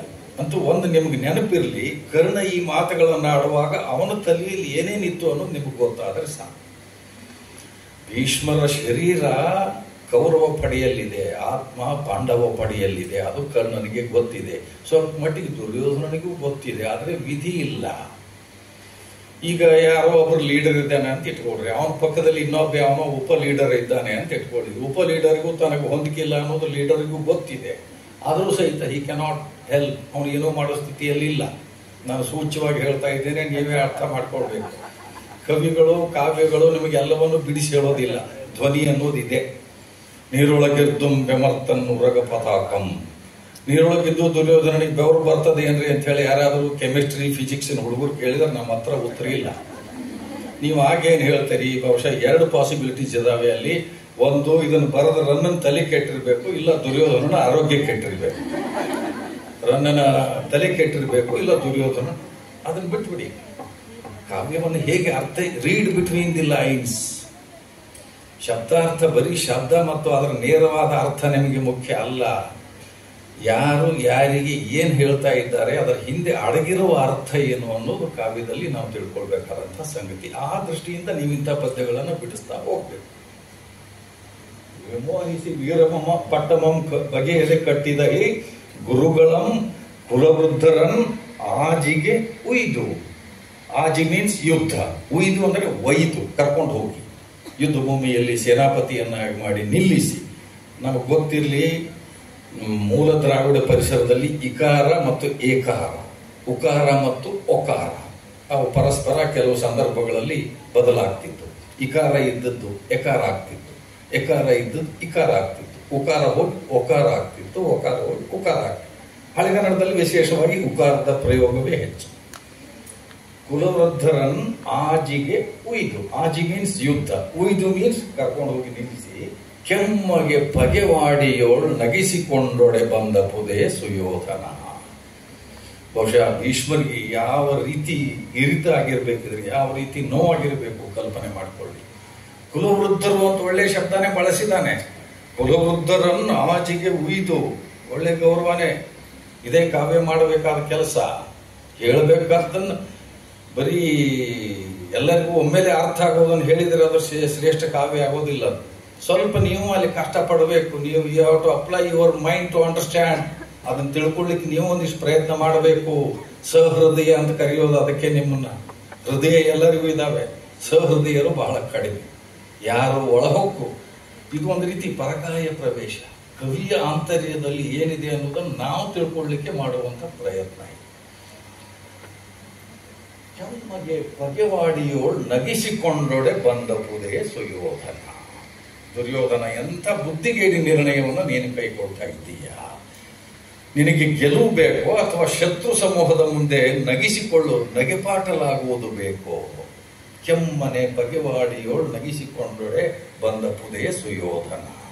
ಇದರ ಹಿಂದಿನ ಇನ್ನೊಂದು ವಿಶೇಷ ಗುರುತಿಸಬೇಕು. ಒಂದು ರಂಗಸಜ್ಜಿಕೆ ಮೇಲೆ ಈ ಪಾತ್ರಗಳನ್ನು ನಿಲ್ಲಿಸಿ ಪರಸ್ಪರ ಮಾತಾಡ್ಲಿಕ್ಕೆ ಹಚ್ಚಿದ್ರೆ ಖಂಡಿತವಾಗಿ ಇದೊಂದು ಒಳ್ಳೆಯ ನಾಟಕೀಯ ಸನ್ನಿವೇಶ. ನಾಟಕೀಯ ಲಕ್ಷಣಗಳು ಇದರಲ್ಲಿ ಇದಾವೆ ಅನ್ನೋದನ್ನು ಗುರುತಿಸಬೇಕು. ಕಟ್ಟಿದ ಪಟ್ಟಮೆ ಸರವಿಗೆ, ನೆಟ್ಟನೆ ದೊರೆ ಬಿಡಿದ ಬಿಲ್ಲೆ ದಂಟಿಂಗೆ ಎಣೆ, ಕಣ್ಗೆಟ್ಟ ಮುದುಪಂಗೆ ಪಗೆವರ ನಿಟ್ಟೆಲ್ವಂ ಮುರಿವೊಡೆ ಎನಗೆ ಪಟ್ಟಂ ಕಟ್ಟ. ಕರ್ಣ ಏನ್ ಘೋಷಣೆ ಮಾಡಿಬಿಟ್ಟ ಕೇಳಿಕೊಳ್ಳಿ. ಶಬ್ದ ನೋಡಿ, ಪಗೆವರ ನಿಟ್ಟೆಲ್ವಂ ಮುರಿವೊಡೆ ಎನಗೆ ಪಟ್ಟಂ ಕಟ್ಟ. ತಕಾರದ ಪುನರಾವರ್ತನೆಯ ಪರಿಣಾಮ. ಆ ಶಬ್ದಗಳು ನೋಡಿ ಪಾಪ ಅವನಿಗೆ ಏನು ಕಟ್ಟಿದ ಪಟ್ಟನೆ ಸರವಿಗೆ. ಅವತ್ತು ಏನ್ ರೂಢಿ ಇತ್ತು ಅಂದ್ರೆ, ಸೇನಾಪತಿ ಆದವನಿಗೆ ಒಂದು ಹಣೆಪಟ್ಟಿ ಕಟ್ತಿದ್ರು. ಇವನು ಸೇನಾಪತಿ. ಕರ್ಣ ಇಲ್ಲಿ ಏನ್ ಹೇಳ್ತಾ ಇದ್ದಾನೆ ಅಂದ್ರೆ, ಭೀಷ್ಮ ವೃದ್ಧನಾಗಿದ್ದಾನೆ, ಹುಬ್ಬು ಇಳಿಬಿದ್ದು ಬಿಟ್ಟಿವೆ, ಕಟ್ಟಿದ ಪಟ್ಟ ನೇತು ಬೀಳ್ತದೆ, ಅದನ್ನು ತಾಳೋ ಶಕ್ತಿ ಅವನಿಗೆ ಹುಬ್ಬಿಗಿಲ್ಲ. ಅಂತ ವೃದ್ಧನಿಗೆ ಒಯ್ದು ನೀನು ಸೇನಾಪತಿ ಪಟ್ಟ ಕಟ್ತಾ ಇದ್ದೀಯಾ? ಅದು ಸರವಿಗೆ ಅಂದ್ರೆ ಒಂದು ಹುಲ್ಲಿನ ಸರ, ಒಂದು ಹುಲ್ಲಿನ ಹಗ್ಗ, ಹುಲ್ಲಿನ ದಾರದ ಹಾಗೆ ಅದು ನೇತು ಬೀಳ್ತಾ ಇದೆ. ಅಂತ ವೃದ್ಧನಿಗೆ ನೀನು ಸೇನಾಪತಿ ಪಟ್ಟ ಕಟ್ತಾ ಇದ್ದೀಯಲ್ಲ. ಕಟ್ಟಿದ ಪಟ್ಟನೆ ಸರವಿಗೆ, ನೆಟ್ಟನೆ ದೊರೆ ಬಿಡಿದ ಬಿಲ್ಲು ದಂಟಿಂಗೆ ಎಣೆ. ಭೀಷ್ಮ ಬಿಲ್ಲು ಬಾಣಗಳನ್ನ ಕೈಯಲ್ಲಿ ಹೀಗೆ ಊರಿ ನಿಂತರೆ ಒಬ್ಬ ವೃದ್ಧ ಊರುಗೋಲನ್ನು ಹಿಡಿದುಕೊಂಡು ನಿಂತ ಹಾಗೆ ಭಾಸವಾಗ್ತದೆ. ಊರುಗೋಲು ದಂಟು. ನೆಟ್ಟನೆ ದೊರೆ ಪಿಡಿದ ಬಿಲ್ಲು ದಂಟಿಂಗೆ ಎಣೆ. ಎಣೆ ಮೀನ್ಸ್ ಸಮಾನ. ಯಾವ ಭೀಷ್ಮರನ್ನು ನಂಬಿ ನೀನು ಅವರಿಗೆ ಸೇನಾಪತಿ ಪಟ್ಟ ಕಟ್ತಾ ಇದ್ದೀಯಲ್ಲ, ಆ ಭೀಷ್ಮ ಒಂದು ವೇಳೆ ಬಿಲ್ಲು ಬಾಣಗಳನ್ನು ಹಿಡ್ಕೊಂಡು ನಿಂತ್ರೆ ಶತ್ರುಗಳ ಕಣ್ಣಿಗೆ ಅದು ಹೇಗೆ ಕಾಣ್ತದೆ ಅಂದ್ರೆ ಒಬ್ಬ ವೃದ್ಧ ಊರುಗೋಲನ್ನು ಹಿಡ್ಕೊಂಡು ನಿಂತಿದ್ದಾನೋ ಅನ್ನೋ ಹಾಗೆ ಕಾಣ್ತದೆ. ಅಂಥವನಿಗೆ ನೀನು ಪಟ್ಟ ಕಟ್ತಾ ಇದ್ದೀಯಾ? ಸರಿ, ಮುಂದೆ ಹೋಗ್ಲಿ. ಹಾಗೆ ಮುಂದೆ ಅವರ ಬಗ್ಗೆ ಏನೇನು ಗೌರವ ಇದೆ ಇತ್ಯಾದಿ ಇತ್ಯಾದಿ ಎಲ್ಲ ಬರ್ತದೆ. ಒಂದ್ ನಿಮಿಷ. ಕಲಬುರ್ಗಿ ಗುರುಗಳು ಪದೇ ಪದೇ ಒಂದು ಮಾತು ಹೇಳ್ತಿದ್ರು. ಈಗ ಉದಾಹರಣೆಗೆ ನಮ್ಮ ಕನ್ನಡ ವಿಭಾಗ ಅಂತ ಇಟ್ಕೊಳ್ಳಿ. ಅಲ್ಲಿ ಒಬ್ಬ ವ್ಯಕ್ತಿಯ ಮೇಲೆ ಯಾರ್ಯಾರೋ ಏನೇನೋ ಪಿತೂರಿ ಮಾಡ್ತಾರೆ ಅಂತ ಇಟ್ಕೊಳ್ಳಿ. ಕಲಬುರ್ಗಿಯವರ ಅಪೇಕ್ಷೆ ಏನಾಗಿತ್ತು ಅಂದ್ರೆ, ಭೀಷ್ಮನಿಗೆ ಯಾರಾದರೂ ತೊಂದರೆ ಕೊಡ್ಲಿಕ್ಕೆ ಹೋದ್ರೆ Drona must come to his support. ಭೀಷ್ಮನಿಗೆ ಯಾರಾದರೂ ಅಗೌರವ ತೋರಿಸಿದ್ರೆ ದ್ರೋಣ ಅವನ ಬೆಂಬಲಕ್ಕೆ ಬರಬೇಕು ಅಂತ ಅಪೇಕ್ಷೆ ನಮ್ಮ ಮುಂದೆ ಎಷ್ಟೋ ಸಲ ವ್ಯಕ್ತಪಡಿಸಿದ್ದು ಉಂಟವು. ಇಲ್ಲಿ ಕುಂಭ ಸಂಭವ ಮೀನ್ಸ್ ದ್ರೋಣ. ದ್ರೋಣ ಈಗ ಕರ್ಣನನ್ನ ತರಾಟೆಗೆ ತಗೊಳ್ತಾ ಇದ್ದಾನೆ ಭೀಷ್ಮನ ಪರವಾಗಿ. ಇದೊಳ್ಳ ಇಳಿಕೆ. ನಾವು ಇವತ್ತು ಇದನ್ನು ಬರೀತೇವಲ್ಲ, ರಳ ಕುಳ ಕ್ಷಳ, ಅದರ ವಿವರಕ್ಕೆ ಹೋಗೋದು ಬೇಡ. ದ್ರೋಣ ಏನ್ ಹೇಳ್ತಾ ಇದ್ದಾನೆ, ಕರ್ಣ ಭೀಷ್ಮರನ್ನ ಅವಹೇಳನ ಮಾಡಬೇಡ. ಸಿಂಹ ಮುಪ್ಪಾದರೂ ಸಿಂಹವೇ, ಸಿಂಹ ಮುಪ್ಪಾದರೂ ಕೂಡ ಸಿಂಹವೇ. ಸಿಂಗದ ಮುಪ್ಪುಂ ನೆಗಳ್ದ ಈ ಗಾಂಗೆಯರ ಮುಪ್ಪುಂ ಇಳಿಕೆ ಒಡೆಗುಮ್ಮೆ. ಗಾಂಗೆಯರು ಭೀಷ್ಮ, ಗಂಗಾಪುತ್ರ. ಸಿಂಹ ಮುದುಕನಾದರೂ ಸಹಿತ ಅದರ ತಾಕತ್ತಿಗೆ, ಅದರ ಯೋಗ್ಯತೆಗೆ ಎಂದೂ ಕೊರತೆ ಆಗೋದಿಲ್ಲ. ಅದೇ ರೀತಿ ಭೀಷ್ಮ ವೃದ್ಧರಾಗಿದ್ದರೂ ಕೂಡ ಅವರ ಶೌರ್ಯಕ್ಕೆ ಯಾವುದೇ ಕೊರತೆ ಇಲ್ಲ. ಗಾಂಗೆಯರ ಮುಪ್ಪುಂ ಇಳಿಕೆ ಒಡೆಗುಮ್ಮೆ ಅಂದರೆ ಇಳಿಮುಖವಾಗುತ್ತದೆಯೇ. ವನಮಾತಂಗಗಳಿನ್ ಸುಹೃತ್ ಚತುರಂಗ ಬಲಗಳಿನ್ ಅದೆಂತಂ ಅಂಗಾಧಿಪತಿ. ಯುದ್ಧಭೂಮಿ ಕಾಡಿನಲ್ಲಿ ಸಿಂಹ ಹೇಗೆ ಒಂದು ಸಾಮ್ರಾಟನ ರೀತಿಯಲ್ಲಿ ಇರ್ತದೋ ಹಾಗೆ ಭೀಷ್ಮರು ಯುದ್ಧ ಭೂಮಿಯಲ್ಲಿ ಒಂದು ಸಿಂಹದ ರೂಪದಲ್ಲಿ ಹೋರಾಟ ಮಾಡಬಲ್ಲವರು. ವನಮಾತಂಗ ಕಾಡಿನಲ್ಲಿರುವಂಥ ಬಲಿಷ್ಠ ಪ್ರಾಣಿ ಸಿಂಹ. ಆ ರೀತಿ ಅವರು ಸುಹೃತ್ ಚತುರಂಗ ಬಲಗಳನ್ನು, ಸುಹೃತ್ ಅಂದರೆ ಚೆನ್ನಾಗಿ ಸಂಯೋಜಿಸಲ್ಪಟ್ಟಿರುವಂತಹ ವೈರ್ಯಗಳ ಚತುರಂಗ ಬಲದ ಎದುರಿಗೆ ಇವರು ಸಮರ್ಥವಾಗಿ ಹೋರಾಟ ಮಾಡಬಲ್ಲರು. ಅಂಗಾಧಿಪತಿ. ದುರ್ಯೋಧನ ಕರ್ಣನಿಗೆ ಅಂಗ ಅನ್ನುವಂಥ ಒಂದು ರಾಜ್ಯವನ್ನು, ಒಂದು ಘಟಕವನ್ನು ಕಾಣಿಕೆಯ ರೂಪದಲ್ಲಿ ಕೊಟ್ಟಿದ್ದು.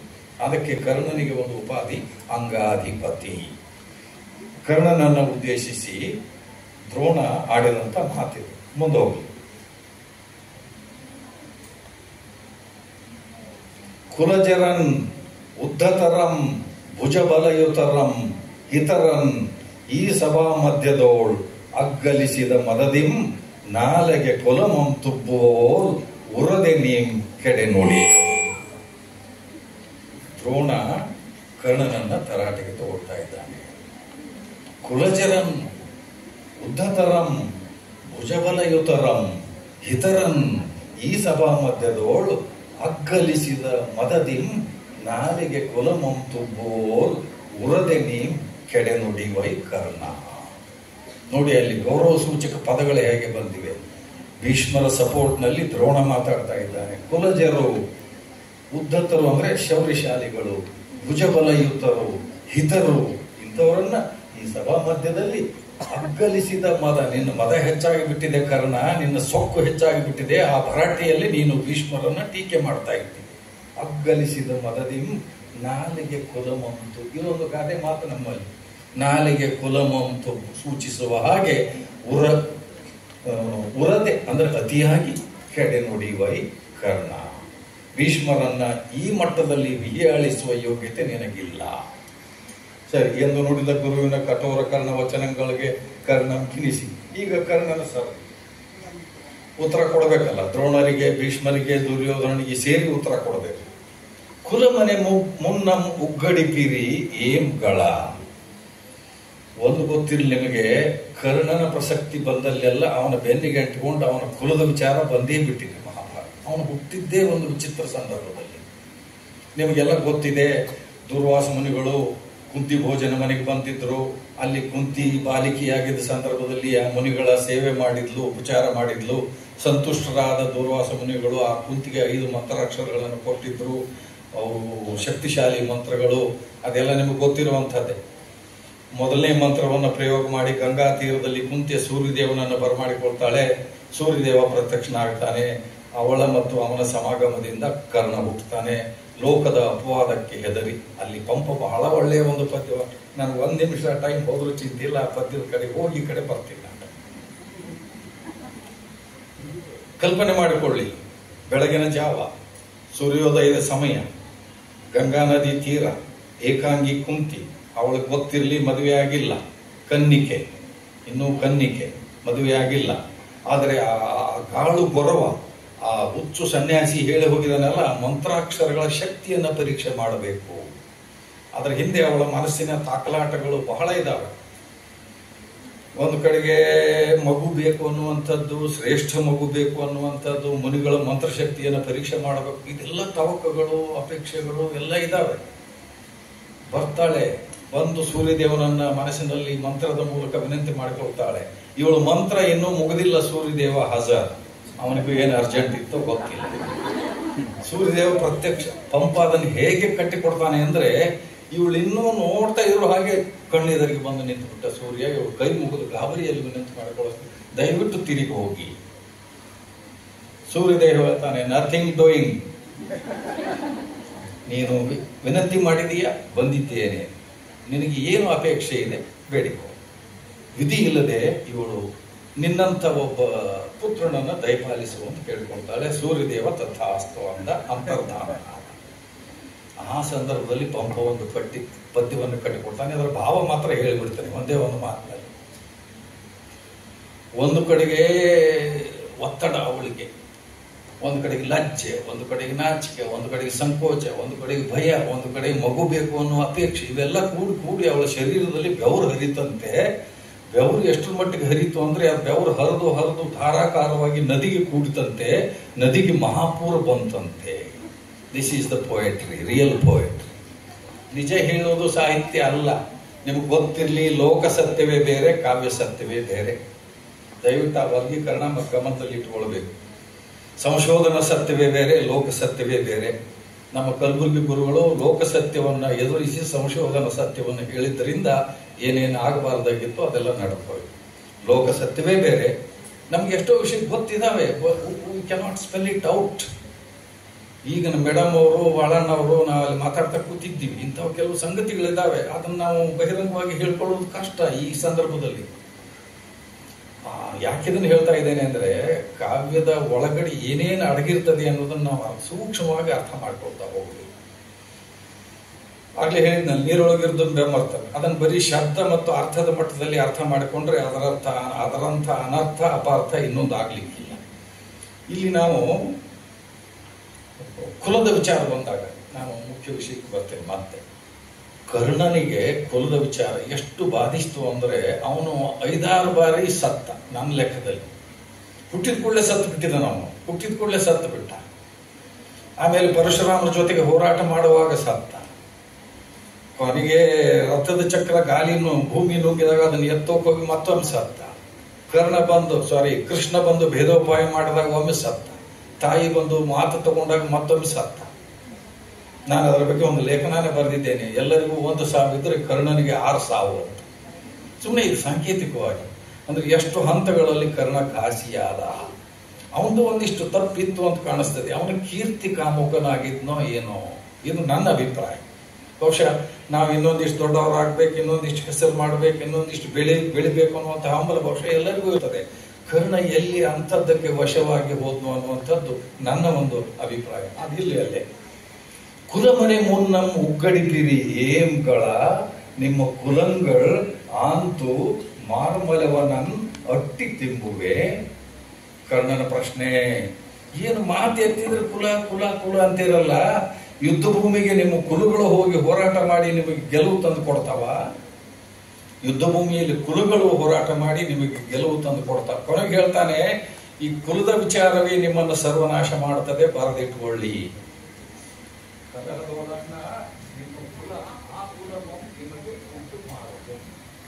ಬಹುಶಃ ಇಡೀ ಮಹಾಭಾರತಕ್ಕೆ ಒಂದು ಶರ ಬರೆಯುವ ರೀತಿಯಲ್ಲಿ ಕರ್ಣ ಈ ಮಾತನ್ನು ಹೇಳ್ತಾನೆ, ಪಂಪ ಈ ಮಾತನ್ನು ಹೇಳುತ್ತಾನೆ.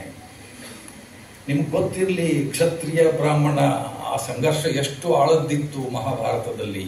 ಅದು ಬೇರೆ ಬೇರೆ ಪ್ರಸಂಗಗಳಲ್ಲಿ ಬರ್ತದೆ.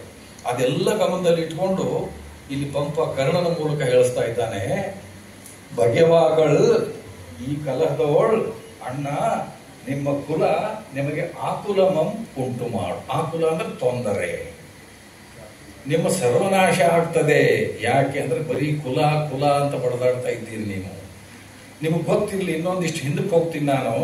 ಹಿಂದೆ ಒಮ್ಮೆ ದ್ರೋಣ ಇದೇ ಕರ್ಣನ ಇದೇ ಕುಲದ ಬಗ್ಗೆ ಮಾತಾಡಿದಾಗ ಕರ್ಣನ ಮನಸ್ಥಿತಿ ಏನಿತ್ತು ಅಂದ್ರೆ ಮೈ ಮೇಲೆ ಹಾವು ಬಿದ್ದವರ ಹಾಗೆ ಗಾಬರಿಗೊಂಡಿದ್ದ ಅಂತ ಪಂಪ ಬರೀತಾನೆ. ಮೈ ಮೇಲೆ ಹಾವು ಬಿದ್ದವರ ಹಾಗೆ ಗಾಬರಿಗೊಂಡಿದ್ದ.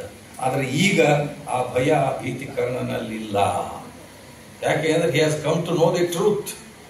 ಆಮೇಲೆ ದುರ್ಯೋಧನ ಅವನಿಗೆ ಬೆಂಗಾವಲಾಗಿ ನಿಂತಿದ್ದಾನೆ, ಅಂಗ ಅನ್ನುವಂಥ ರಾಜ್ಯವನ್ನು ಕೊಟ್ಟು. ಕರ್ಣನ ಮನೋಬಲ ಈಗ ಹೆಚ್ಚಾಗಿದೆ. ಹಾಗಾಗಿ ಇಡೀ ಒಡ್ಡೋಲಗದಲ್ಲಿ ದೊಡ್ಡ ದೊಡ್ಡವರನ್ನ ಪ್ರಶ್ನೆ ಮಾಡುವ ಶಕ್ತಿ ಅವನಿಗೆ ಬಂದಿದೆ. ಕುಲದ ಬಗ್ಗೆ ಯಾಕೆ ಅನವಶ್ಯಕವಾಗಿ ಚರ್ಚೆ ಮಾಡ್ತಾ ಇದ್ದೀವಿ? ಇಲ್ಲಿ ನೋಡಿ, ಮಹತ್ವದ ವಿಚಾರ. ಕುಲಂ ಕುಲಮಂತು ಛಲಂ ಕುಲಂ ಗುಣಂ ಕುಲಂ ಹಣ್ಣು ಕುಲಂ ಅಭಿಮಾನ ಒಂದೇ ಕುಲ. ದೊಡ್ಡ ಇದು ಕರ್ಣನ ಧ್ಯೇಯ ವಾಕ್ಯ ಇದು ಮಹಾಭಾರತಕ್ಕೆ ಸಂಬಂಧಿಸಿ. ಒಂದೊಂದೇ ಶಬ್ದ ದಯವಿಟ್ಟು ಅರ್ಥ ಮಾಡ್ಕೊಳ್ತಾ ಹೋಗಿ. ಬರೀ ಕುಲದ ಬಗ್ಗೆ ಹೋರಾಟ ಮಾಡ್ತಾ ಇದ್ದೀರಲ್ಲ.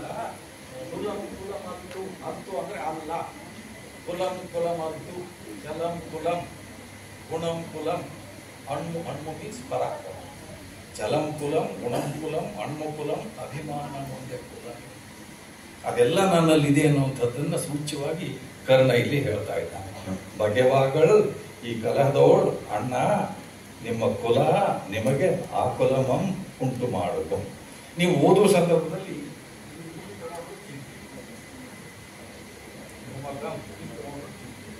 ಬಗೆವಾಗಳು ಅಣ್ಣ ನಿಮ್ಮ ಕುಲಂ ನಿಮಗೆ ಆ ಕುಲಮಂ ಉಂಟು ಮಾಡುವುದು. ನನ್ನ ಉದ್ದೇಶ ಏನು ಅಂದ್ರೆ, ವಿದ್ಯಾರ್ಥಿಗಳು ಹಳಗನ್ನಡ ಪದ್ಯಗಳನ್ನು ಓದುವ ಸಂದರ್ಭದಲ್ಲಿ ದಯವಿಟ್ಟು ಗಾಬರಿಯಾಗೋದು ಬೇಡ. ಒಂದು ಬಿಟ್ಟು 2 ಸಲ ಓದಿ. ತೊಂದರೆ ಇದ್ರೆ ಪಕ್ಕದಲ್ಲಿ ಶಬ್ದಕೋಶ ಇಟ್ಕೊಳ್ಳಿ. ಯಾವುದೋ 1-2 ಶಬ್ದ ಅರ್ಥ ಆಗಲಿಲ್ಲ ಅಂದ್ರೆ ತಕ್ಷಣ ಕೋಶಕ್ಕೆ ಹೋಗಿ ನೋಡಿ ಆ ಶಬ್ದದ ಅರ್ಥವನ್ನು ಗಮನದಲ್ಲಿಟ್ಟುಕೊಂಡು 2ನೇ ಸಲ ಓದಿ ಖಂಡಿತವಾಗಿ ಅರ್ಥ ಆಗ್ತದೆ. ಬಹಳ ಜನ ನಾವು ಹಳಗನ್ನಡ ಅಂದ್ರೆ ಒಂದು ಏನೋ ಆಕಾಶದಿಂದ ಬಿದ್ದುತ್ತೋ, ನಮಗೆ ಅಸಾಧ್ಯವೋ, ನಮಗೆ ನಿಲುಕಲಾರದೋ ಅನ್ನುವಂಥ ಒಂದು ಭಯದ ವಾತಾವರಣವನ್ನು ಸೃಷ್ಟಿ ಮಾಡಿಬಿಟ್ಟಿದ್ದೇವೆ. ನಾನು ಅದಕ್ಕೆ ಆರಂಭದಲ್ಲಿ ಹೇಳಿದ್ದು, ನೇರವಾಗಿ ವಿದ್ಯಾರ್ಥಿಗಳನ್ನ ನಾನು ಹೊಣೆಗಾರರನ್ನಾಗಿ ಮಾಡ್ಲಿಕ್ಕೆ ಹೋಗೋದಿಲ್ಲ. ಇವತ್ತಿನ ದಯವಿಟ್ಟು ಯಾರು ಮೇಷ್ಟ್ರುಗಳು ತಪ್ಪು ತಿಳ್ಕೊಳ್ಬಾರ್ದು. ಇವತ್ತಿನ ಮೇಷ್ಟ್ರುಗಳಿಗೆ ಛಂದಸ್ಸು ಬೇಡ, ಹಸ್ತಪ್ರತಿ ಶಾಸ್ತ್ರ ಬೇಡ, ವ್ಯಾಕರಣ ಬೇಡ, ಇದು ಶಾಸನ ಬೇಡ, ಹಳಗನ್ನಡ ಮೊದಲೇ ಬೇಡ. ಬಹುಶಃ ಈ ಬೇಡ ಕೊನೆಗೆ ನಾನು ಎಷ್ಟೋ ಸಲ ಹೋಗಿ ಕೇಳಿ ಕೆಟ್ಟವನಾಗಿಬಿಟ್ಟು ನಿಮ್ಗೆ ಇನ್ನು ಏನಾದರೂ ಬೇಕು ಅದನ್ನಾದರೂ ಹೇಳಿ. ಅಲ್ಟಿಮೇಟ್ಲಿ ನಿಮ್ಗೆ ಏನ್ ಬೇಕು ಅದನ್ನಾದರೂ ಹೇಳಿ ಅಂತ. ಎಷ್ಟೋ ಈ ಬೇರೆ ಬೇರೆ ಸಮಿತಿಗಳ ಸಂದರ್ಭದಲ್ಲಿ ಈ ಎಸ್ಪೆಷಲಿ ಸಿಲೆಬಸ್ ಮೇಕಿಂಗ್, ಆಮೇಲೆ ನಾನು ಇಲ್ಲಿ ಯಾರು ಬೇಜಾರು ಮಾಡ್ಕೊಳ್ಳೋದಿಲ್ಲ ಒಂದು ಮಾತು ಹೇಳ್ತೀನಿ. ವರ್ಷದ ಆರಂಭದಲ್ಲಿ ಕಾಲೇಜ್ ಮೇಸ್ಟ್ರುಗಳೆಲ್ಲ ಕೂಡಿ ಪಠ್ಯಕ್ರಮವನ್ನು ಹಂಚಿಕೆ ಮಾಡ್ಕೊಳ್ತಾ ಇರ್ತಾರಲ್ಲ. ನಾನು ಈ ಪಾಠ ಮಾಡ್ತೀನಿ, ನಾನು ಈ ಪಾಠ ಮಾಡ್ತೀನಿ, ನಾನು ಇದನ್ನು ಮಾಡ್ತೀನಿ ಅಂತ ಹೇಳಿ ಆಯ್ಕೆ ಮಾಡ್ಕೊಳ್ತಿರ್ತಾರಲ್ಲ, ಆಗ ಅವ್ರ ತಾಕತ್ ಗೊತ್ತಾಗ್ತದೆ. ನಾನು ಇದಕ್ಕೆ ಹೆಚ್ಚು ವಿಸ್ತಾರ ವಿವರ ಮಾಡುವ ಅಗತ್ಯ. ನಿಜವಾದ ಹೊಣೆಗಾರಿಕೆ ಮೇಸ್ಟ್ರುಗಳ ಹೆಗಲ ಮೇಲಿದೆ. ಅದರಲ್ಲಿ ಬಹುತೇಕ ನಾವು 2 ದಶಕಗಳಿಂದ ಫೇಲ್ ಆಗ್ತಾ ಬಂದಿದ್ದೇವೆ. ನನಗೆ ನೆನಪಿದೆ, ನಮ್ಮ ಸ್ನೇಹಿತರು ಸಹಪಾಠಿಗಳು ಇಬ್ಬರು ಬಂದಿದ್ದಾರೆ ಇಲ್ಲಿ, ಡಾಕ್ಟರ್ ಹೋಗಾರ್, ಡಾಕ್ಟರ್ ಪ್ರಣತ್ ಚಿಲ್ಮಿಯೋ. ನಾವೆಲ್ಲ ಓದುವ ಸಂದರ್ಭದಲ್ಲಿ ಕಲಬುರ್ಗಿಯವರು ಹೀಗೆ ಮಾಡಿ ಈಗ ಅವ್ರ ಸ್ಟೈಲ್ ಇದು ಏನೋ ತಂದು ಇಲ್ಲಿ ಊಟಕ್ಕೆ ಬಡಿಸ್ತಾ ಇದ್ದವರು ಅನ್ನೋ ಹಾಗೆ. ಮಂದರ ಧರಗಣ ಬಂದಿರೆ ಕಡೆಯೋಳು ಕುಂದದೆ ನೆಲಸುಗೆ ಮದನ ಹರಂ ಇಂದು ನಿಭಾನನೆ ಮುಂದನ ತೆರಣಿ ಅಂದಮಯಾಗಲೆ ಷಟ್ಪದಿ ಕೇಳು. ಒಂದು ಛಂದಸ್ಸಿನ ಪರಿಚಯ ಮಾಡಿಕೊಡುವ ಸಂದರ್ಭದಲ್ಲಿ, ಷಟ್ಪದಿಯ ಗುಣಲಕ್ಷಣಗಳನ್ನು ಹೇಳುವ ಸಂದರ್ಭದಲ್ಲಿ ಅವರು ಹೇಳೋ ಸ್ಟೈಲ್ ಹೀಗೆ. ಹರಿಹರನ ರಗಳೆಗಳನ್ನು ಹೇಳುವಾಗ ಇವರೇ ಹರಿಹರ ಆಗಿಬಿಡ್ತಿದ್ರು. ಒಂದು ಪದಂ ಪಾತಾಳವ ನೊತ್ತಲ್, ಒಂದು ಪದಂ ಬ್ರಹ್ಮಾಂಡವ ನೆತ್ತಲ್, ಆಡಿದ ನಾಡಿದ ನಾಶಿವ. ನೀವು ವಿದ್ಯಾರ್ಥಿಗಳಿಗೆ ನಿಮ್ಮ ಧ್ವನಿ ಸ್ವಲ್ಪ ಮಟ್ಟಿಗೆ ನಿಮ್ಮ ಬಾಡಿ ಲ್ಯಾಂಗ್ವೇಜ್ ಹೆಚ್ಚಾಗೋದು ಬೇಡ, ಸ್ವಲ್ಪ ಇದ್ರೆ ಒಳ್ಳೆಯದು. ನೀವು ಪ್ರಯೋಗಗೊಳಿಸುವ ಶಬ್ದಗಳು, ಅದರ ಹಿಂದಿನ ಅರ್ಥ ದೀಪ್ತಿ, ಅದರ ಹಿಂದಿನ ಭಾವ ಅದು ಮೇಷ್ಟ್ರುಗಳ ಮೂಲಕವೇ ವಿದ್ಯಾರ್ಥಿಗಳಿಗೆ ತಲುಪಬೇಕು. ನಂದೊಂದು ಚಟ ಏನು ಅಂದರೆ, ಪಾಠ ಮಾಡುವ ಸಂದರ್ಭದಲ್ಲಿ ವಿದ್ಯಾರ್ಥಿಗಳ ಕಣ್ಣಲ್ಲಿ ಕಣ್ಣಿಟ್ಟು ನೋಡ್ತೀನಿ. ಹಂಗಂತೇಳಿ ದಯವಿಟ್ಟು ಬೇರೆ ಅರ್ಥ ಮಾಡ್ಕೋಬೇಕು. ಹೌ ಮಚ್ ನಾನು ಎಷ್ಟರ ಮಟ್ಟಿಗೆ ಅವ್ರಿಗೆ ತಲುಪ್ತಾ ಇದ್ದೇನೆ ಅನ್ನೋದು ನನಗೆ ಬೇಕಾಗಿರ್ತದೆ ಅಷ್ಟೇ. ಎಷ್ಟರ ಮಟ್ಟಿಗೆ ನಾನು ಅವ್ರಿಗೆ ತಲುಪ್ತಾ ಇದ್ದೇನೆ. ನಿಮ್ಗೆ ಉಪಯೋಗ ಇಲ್ಲದ ನಾನು ಗಂಟೆ ನಿಂತು ಮಾತಾಡಿದ್ರು ದ್ಯಾಟ್ ಈಸ್ ಸಿಂಪ್ಲಿ ವೇಸ್ಟ್. ಅದು ನಿಮಗೂ ಮುಟ್ಲಿಲ್ಲ, ನನಗೂ ಪ್ರಯೋಜನ ಆಗಲಿಲ್ಲ. ಅದಾಗಬಾರ್ದು ಅನ್ನೋದಾದರೆ ಮೇಷ್ಟ್ರುಗಳು ಮೊದಲು ತಾವು ಹದವಾಗಿ, ನಿಮ್ಗೆ ಇದೇ ಹೇಳಿದ್ರಲ್ಲ ಅಂಗಡಿಯವರು, ಕಲಬುರ್ಗಿಯವರು ಪುಸ್ತಕಗಳನ್ನು ಹೀಗೆ ಎದೆಗೆ ಹತ್ಕೊಂಡು ಬರ್ತಿದ್ದಾರೆ. ಅಲ್ಲಿಂದ ಅಲ್ಲೇ ಪಾಸ್ ಆಗಲಿ ಅನ್ನೋ ರೀತಿಯಲ್ಲಿ ಎದೆಗೆ 8 ಪುಸ್ತಕ. ಇವತ್ತು ನಮ್ಮ ಮೇಷ್ಟ್ರುಗಳು ಕೈಯಲ್ಲಿ ಚೀಟಿ ಇಲ್ಲ, ಚಪಾತಿ ಇಲ್ಲ, ನಾನು 1 ಗಂಟೆ ಹಂಗೆ ಮಾತಾಡ್ತೇನೆ ರೀ, ಯಾವ ನೋಟ್ಸು ಬೇಡ, ಯಾವ ಟಿಪ್ಪಣಿನೂ ಬೇಡ. ಇದು ಒಳ್ಳೆಯ ಲಕ್ಷಣ ಅಲ್ಲ, ಒಳ್ಳೆಯ ಲಕ್ಷಣ ಅಲ್ಲ ಇದು. ನನ್ನ ಪ್ರಕಾರ ವಿದ್ಯಾರ್ಥಿಗಳು ದಿನಕ್ಕೆ 6-7 ಗಂಟೆ ಓದಿದ್ರೆ ಮೇಷ್ಟ್ರಾದವನು ಕನಿಷ್ಠ 10-12 ಗಂಟೆ ಓದಬೇಕು. ಆಗ ಮಾತ್ರ ಅವನೊಬ್ಬ ಒಳ್ಳೆಯ ಮೇಷ್ಟ್ರಾಗಲಿಕ್ಕೆ ಸಾಧ್ಯ. ನಿಮಗಿಂತ ಹೆಚ್ಚಿನ ಪರಿಶ್ರಮ ನಮ್ಮದಿರ್ತದೆ, ನಮ್ದು ಇರಬೇಕು. ಆಗ ಮಾತ್ರ ನಿಮ್ಮ ಎದುರಿಗೆ ನಾವು ಸಮರ್ಥವಾಗಿ ನಿಲ್ಲಲಿಕ್ಕೆ ಸಾಧ್ಯ ಆಗ್ತದೆ. ಇರಲಿ, ಮತ್ತೆ ಮುಖ್ಯ ವಿಷಯದ ಕಡೆ ಬರ್ತೇವೆ. ಹೋಗ್ಲಿ ಮೇಲೆ ಇದೆ. ಸರಿ, ಇದೆಲ್ಲ ಆಯ್ತು. ಕರ್ಣ ಕೊನೆಗೊಂದು ಪ್ರತಿಜ್ಞೆ ಮಾಡಿಬಿಟ್ಟ. ಭೀಷ್ಮರು ಎಲ್ಲಿಯವರೆಗೆ ಸೇನಾಪತಿಯಾಗಿರ್ತಾರೆ ಅಲ್ಲಿಯವರೆಗೆ ನಾನು ಶಸ್ತ್ರ ಸನ್ಯಾಸ ಮಾಡ್ತೀನಿ. ಪ್ರತಿಜ್ಞೆ, ನಾನು ಯುದ್ಧ ಭೂಮಿಗೆ ಹೋಗೋದಿಲ್ಲ, ಶಸ್ತ್ರ ಸನ್ಯಾಸ. ಈ ಮಹಾಭಾರತದಲ್ಲಿ ಈ ಪ್ರಸಂಗ ಬಹಳ ಸಲ ಬರ್ತದೆ. ಅವನೊಂದು ಶಸ್ತ್ರ ಬಿಟ್ಟ, ಇವನೊಂದು ಬಿಟ್ಟ, ಅವನೊಂದು ಕಾರಣಕ್ಕೆ ಬಿಟ್ಟ, ಇವನೋ ಒಂದು ಕಾರಣಕ್ಕೆ ಬಿಟ್ಟ. ಅದು ಯಾಕೆ ಬಿಟ್ಟರು ಅನ್ನೋದು ಬಿಟ್ಟವ್ರಿಗೆ ಗೊತ್ತು, ಆ ಸಂದರ್ಭಕ್ಕೆ ಗೊತ್ತು. ಅವ್ರಿಗೊಂದು ನೆಪ ಬೇಕಾಗಿರ್ತದೆ. ನಾನು ಬಿಜೆಪಿ ಬಿಟ್ಟು ಅಲ್ಲಿಗೆ ಹೋಗ್ತೀನಿ ನೋಡು, ನಾನು ಅಲ್ಲಿ ಬಿಟ್ಟು ಇಲ್ಲಿ ಬರ್ತೀನಿ ನೋಡು. ಇದು ಕಾವ್ಯವನ್ನು ಹೇಗೆ ಸಂಗತಗೊಳಿಸಿಕೊಳ್ಬೇಕು ಅನ್ನೋದಕ್ಕೆ ಸುಮ್ಮನೆ 1-2 ಮಾತು ಜೋಡಿಸ್ತಾ ಇದ್ದೇನೆ ನಾನು ಅಷ್ಟೇ. ಈ ಪಕ್ಷಾಂತರ ಪರ್ವ ಇತ್ಯಾದಿ ಏನು ರಾಜಕೀಯ ಕ್ಷೇತ್ರದಲ್ಲಿ ಶಬ್ದಗಳು ಕೇಳಿ ಬರ್ತಾವಲ್ಲ, ಅವೆಲ್ಲ ಹೊಸವಲ್ಲ. ಅಲ್ಲಿ ಇದ್ದದ್ದುವೇ ಇಲ್ಲಿ ಹಿಸ್ಟರಿ ರಿಪೀಟ್ಸ್. ಕೃಷ್ಣ ಬಂದು ಕರ್ಣನ ಮನಸ್ಸನ್ನು ಒಡೆಯುವ ಸಂದರ್ಭದಲ್ಲಿ ಹೇಳಿದ ಮಾತು ಎಂಥ ಮಾತದು.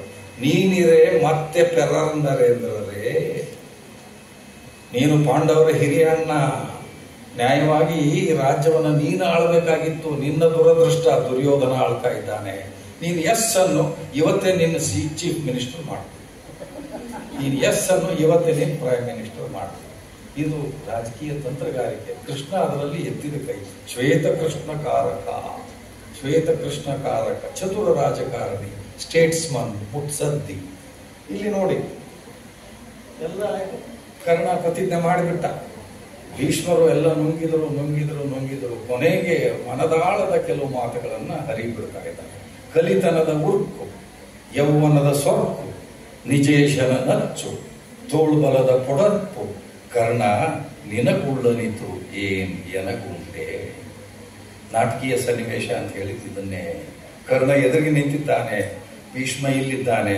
ಕರ್ಣನ ಬಿರುನುಡಿಗಳಿಗೆ ಭೀಷ್ಮ ಈಗ ಸಮಾಧಾನ ಚಿತ್ತದಿಂದ ಉತ್ತರ ಕೊಡ್ತಾ ಇದ್ದಾನೆ. ಕಲಿತನದ ಉಕ್ಕು ಮೀನ್ಸ್ ಕಲಿತನದ ಉಕ್ಕು, ಯೌವನದ ಸೊಕ್ಕು, ನಿಜೇಶನ ನಚ್ಚು, ತೋಳ್ಬಲದ ಪೊಡರ್ಪು ಮೀನ್ಸ್ ಸ್ಟ್ರೆಂತ್, ತೋಳ್ಬಲದ ಪೊಡರ್ಪು, ಕರ್ಣ ನಿನಗುಳ್ಳನಿತು ಏನ್ ಎನಗುಂಟೆ. ವಯಸ್ಸಾಗಿದೆಯಪ್ಪ, ನನಗೆ ವಯಸ್ಸಾಗಿದೆ, ವೃದ್ಧನಾಗಿದ್ದೇನೆ. ಆಮೇಲೆ ಇದ್ಯಾವುದು ನನ್ನಲ್ಲಿ ಇಲ್ಲ. ಕಲಿತನದ ಉರ್ಕು, ಯೌವನದ ಸ್ವರ್ಪು, ವಿಜೇಶನ ನಚ್ಚು, ತೋಳ್ಬಲದ ಪೊಡರ್ಪು, ಕರ್ಣ ನಿನಗುಳ್ಳನಿತು ಏನ್ ಎನಗುಂಟೆ. ನೆನಪಿರ್ಲಿ, ಭಾರತಂ ಕಲಹಂ. This is not an ordinary war. ಇದು ಮಹಾಭಾರತ ಯುದ್ಧ, ಕುರುಕ್ಷೇತ್ರ ಯುದ್ಧ. ಭಾರತಂ ಕಲಹಂ ಇದೆಚ್ಚು ಹರಿಗನ್. ಯಾರು ನೀನು ಎದುರಿಗೆ ಬರ್ತಾ ಇದ್ದಾರೆ ಅನ್ನೋದು ಅರಿವಿನಲ್ಲಿರಲಿ. ಅರ್ಜುನ 3 ಲೋಕಗಳ ಗಂಡ ನಿನ್ನ ಎದುರಿಗೆ ಬರ್ತಾ ಇದ್ದಾನೆ.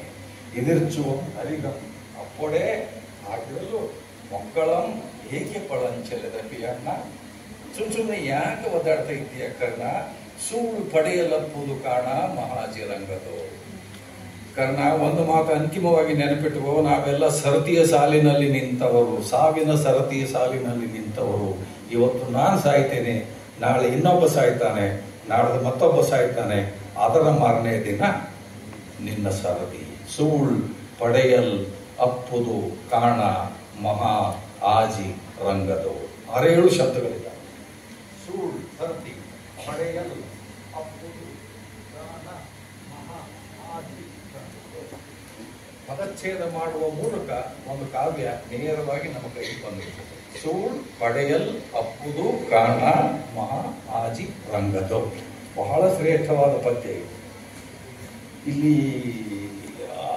ಭೀಷ್ಮನ ಅನುಭವ ಮಾತಾಡ್ತಾ ಇದೆ. ಭೀಷ್ಮನ ಅನುಭವ, ಅವನ ಹಿರಿತನ ಮಾತಾಡ್ತಾ ಇದೆ. ಮುಂದೆ ಇದರ ರಿಸಲ್ಟ್ ಮುಂದೆ ಒಂದು ಕಡೆ ನೋಡ್ತೀರಿ ನೀವು. ನಿಮ್ಮ ಭಾಗದಲ್ಲಿ ಅದು ಬಂದಿದೆಯೋ ಗೊತ್ತಿಲ್ಲ. ಇದೇ ಕರ್ಣ ತನಗೆ ಸೇನಾಪತಿ ಪಟ್ಟ ಬಂದ ಸಂದರ್ಭದಲ್ಲಿ ಇದೇ ಭೀಷ್ಮರ ಕಾಲಿಗೆ ಬಿದ್ದು ಕ್ಷಮಾ ಯಾಚನೆ ಮಾಡ್ತಾನೆ. ಯಾವುದೋ ಒಂದು ಹುಮ್ಮಸ್ಸಿನಲ್ಲಿ ಯಾವತ್ತು ಅಜ್ಜ ನಿಮಗೆ ಬಾಯಿಗೆ ಬಂದಂತೆ ಮಾತಾಡಿ ಬಿಟ್ಟಿದ್ದೆ, ತಪ್ಪಾಯಿತು ನಂದು. ಇದೇ ಕರ್ಣ ಇದೇ ಭೀಷ್ಮರ ಪಾದಗಳಿಗೆ ಮುಟ್ಟಿ ನಮಸ್ಕಾರ ಮಾಡಿ ಕ್ಷಮೆ ಕೇಳ್ತಾನೆ. ಮುಂದೆಲ್ಲೋ ಒಂದು ಕಡೆ ಬರ್ತದೆ ಆ ಪದ್ಯ. ಸರಿ, ಈ ಪದ್ಯವನ್ನ ಇನ್ನೊಮ್ಮೆ ಓದ್ತೀನಿ. ಪದಚ್ಛೇದದ ದೃಷ್ಟಿಯಿಂದ ವಿದ್ಯಾರ್ಥಿಗಳು ದಯವಿಟ್ಟು ಗಮನಿಸಬೇಕು. ಕಲಿತನದ ಕೂರ್ಪು, ಜೌವನದ ಸೊಕ್ಕು, ನಿಜೇಶನ ನಚ್ಚು, ತೋಳ್ಬಲದ ಪೊಡರ್ಪು, ಕರ್ಣ ನಿನಗೆ ಉಳ್ಳನಿತು ಏನ್ ಎನಗೆ ಉಂಟೆ. ಭಾರತಂ ಕಲಹಂ ಇದಿರ್ಚುವಂ ಹರಿಗನ್ ಅಪ್ಪೊಡೆ ಮೊಕ್ಕಳಂ ಏಕೆ ಪಳಂಚಲ ನೀನ್ ಪಳಂಚಲದ ಪೆಯಣ್ಣ. ಪಳಂಚಲೆ ಅಂದ್ರೆ ಒಂದು ರೀತಿ ಆತುರ ಪಡೋದು. ಮೊಕ್ಕಳಮನ್ನು ಸುಮ್ಮನೆ ಯಾಕೆ ಆತುರ ಪಡ್ತಾ ಇದ್ದೀಯಾ ಕರ್ಣ. ಸೂಳ್ ಪಡೆಯಲ್ ಅಪ್ಪುದು ಕಾಣ ಮಹಾ ಆಜಿ ರಂಗದೋ. ಹೋಗಿ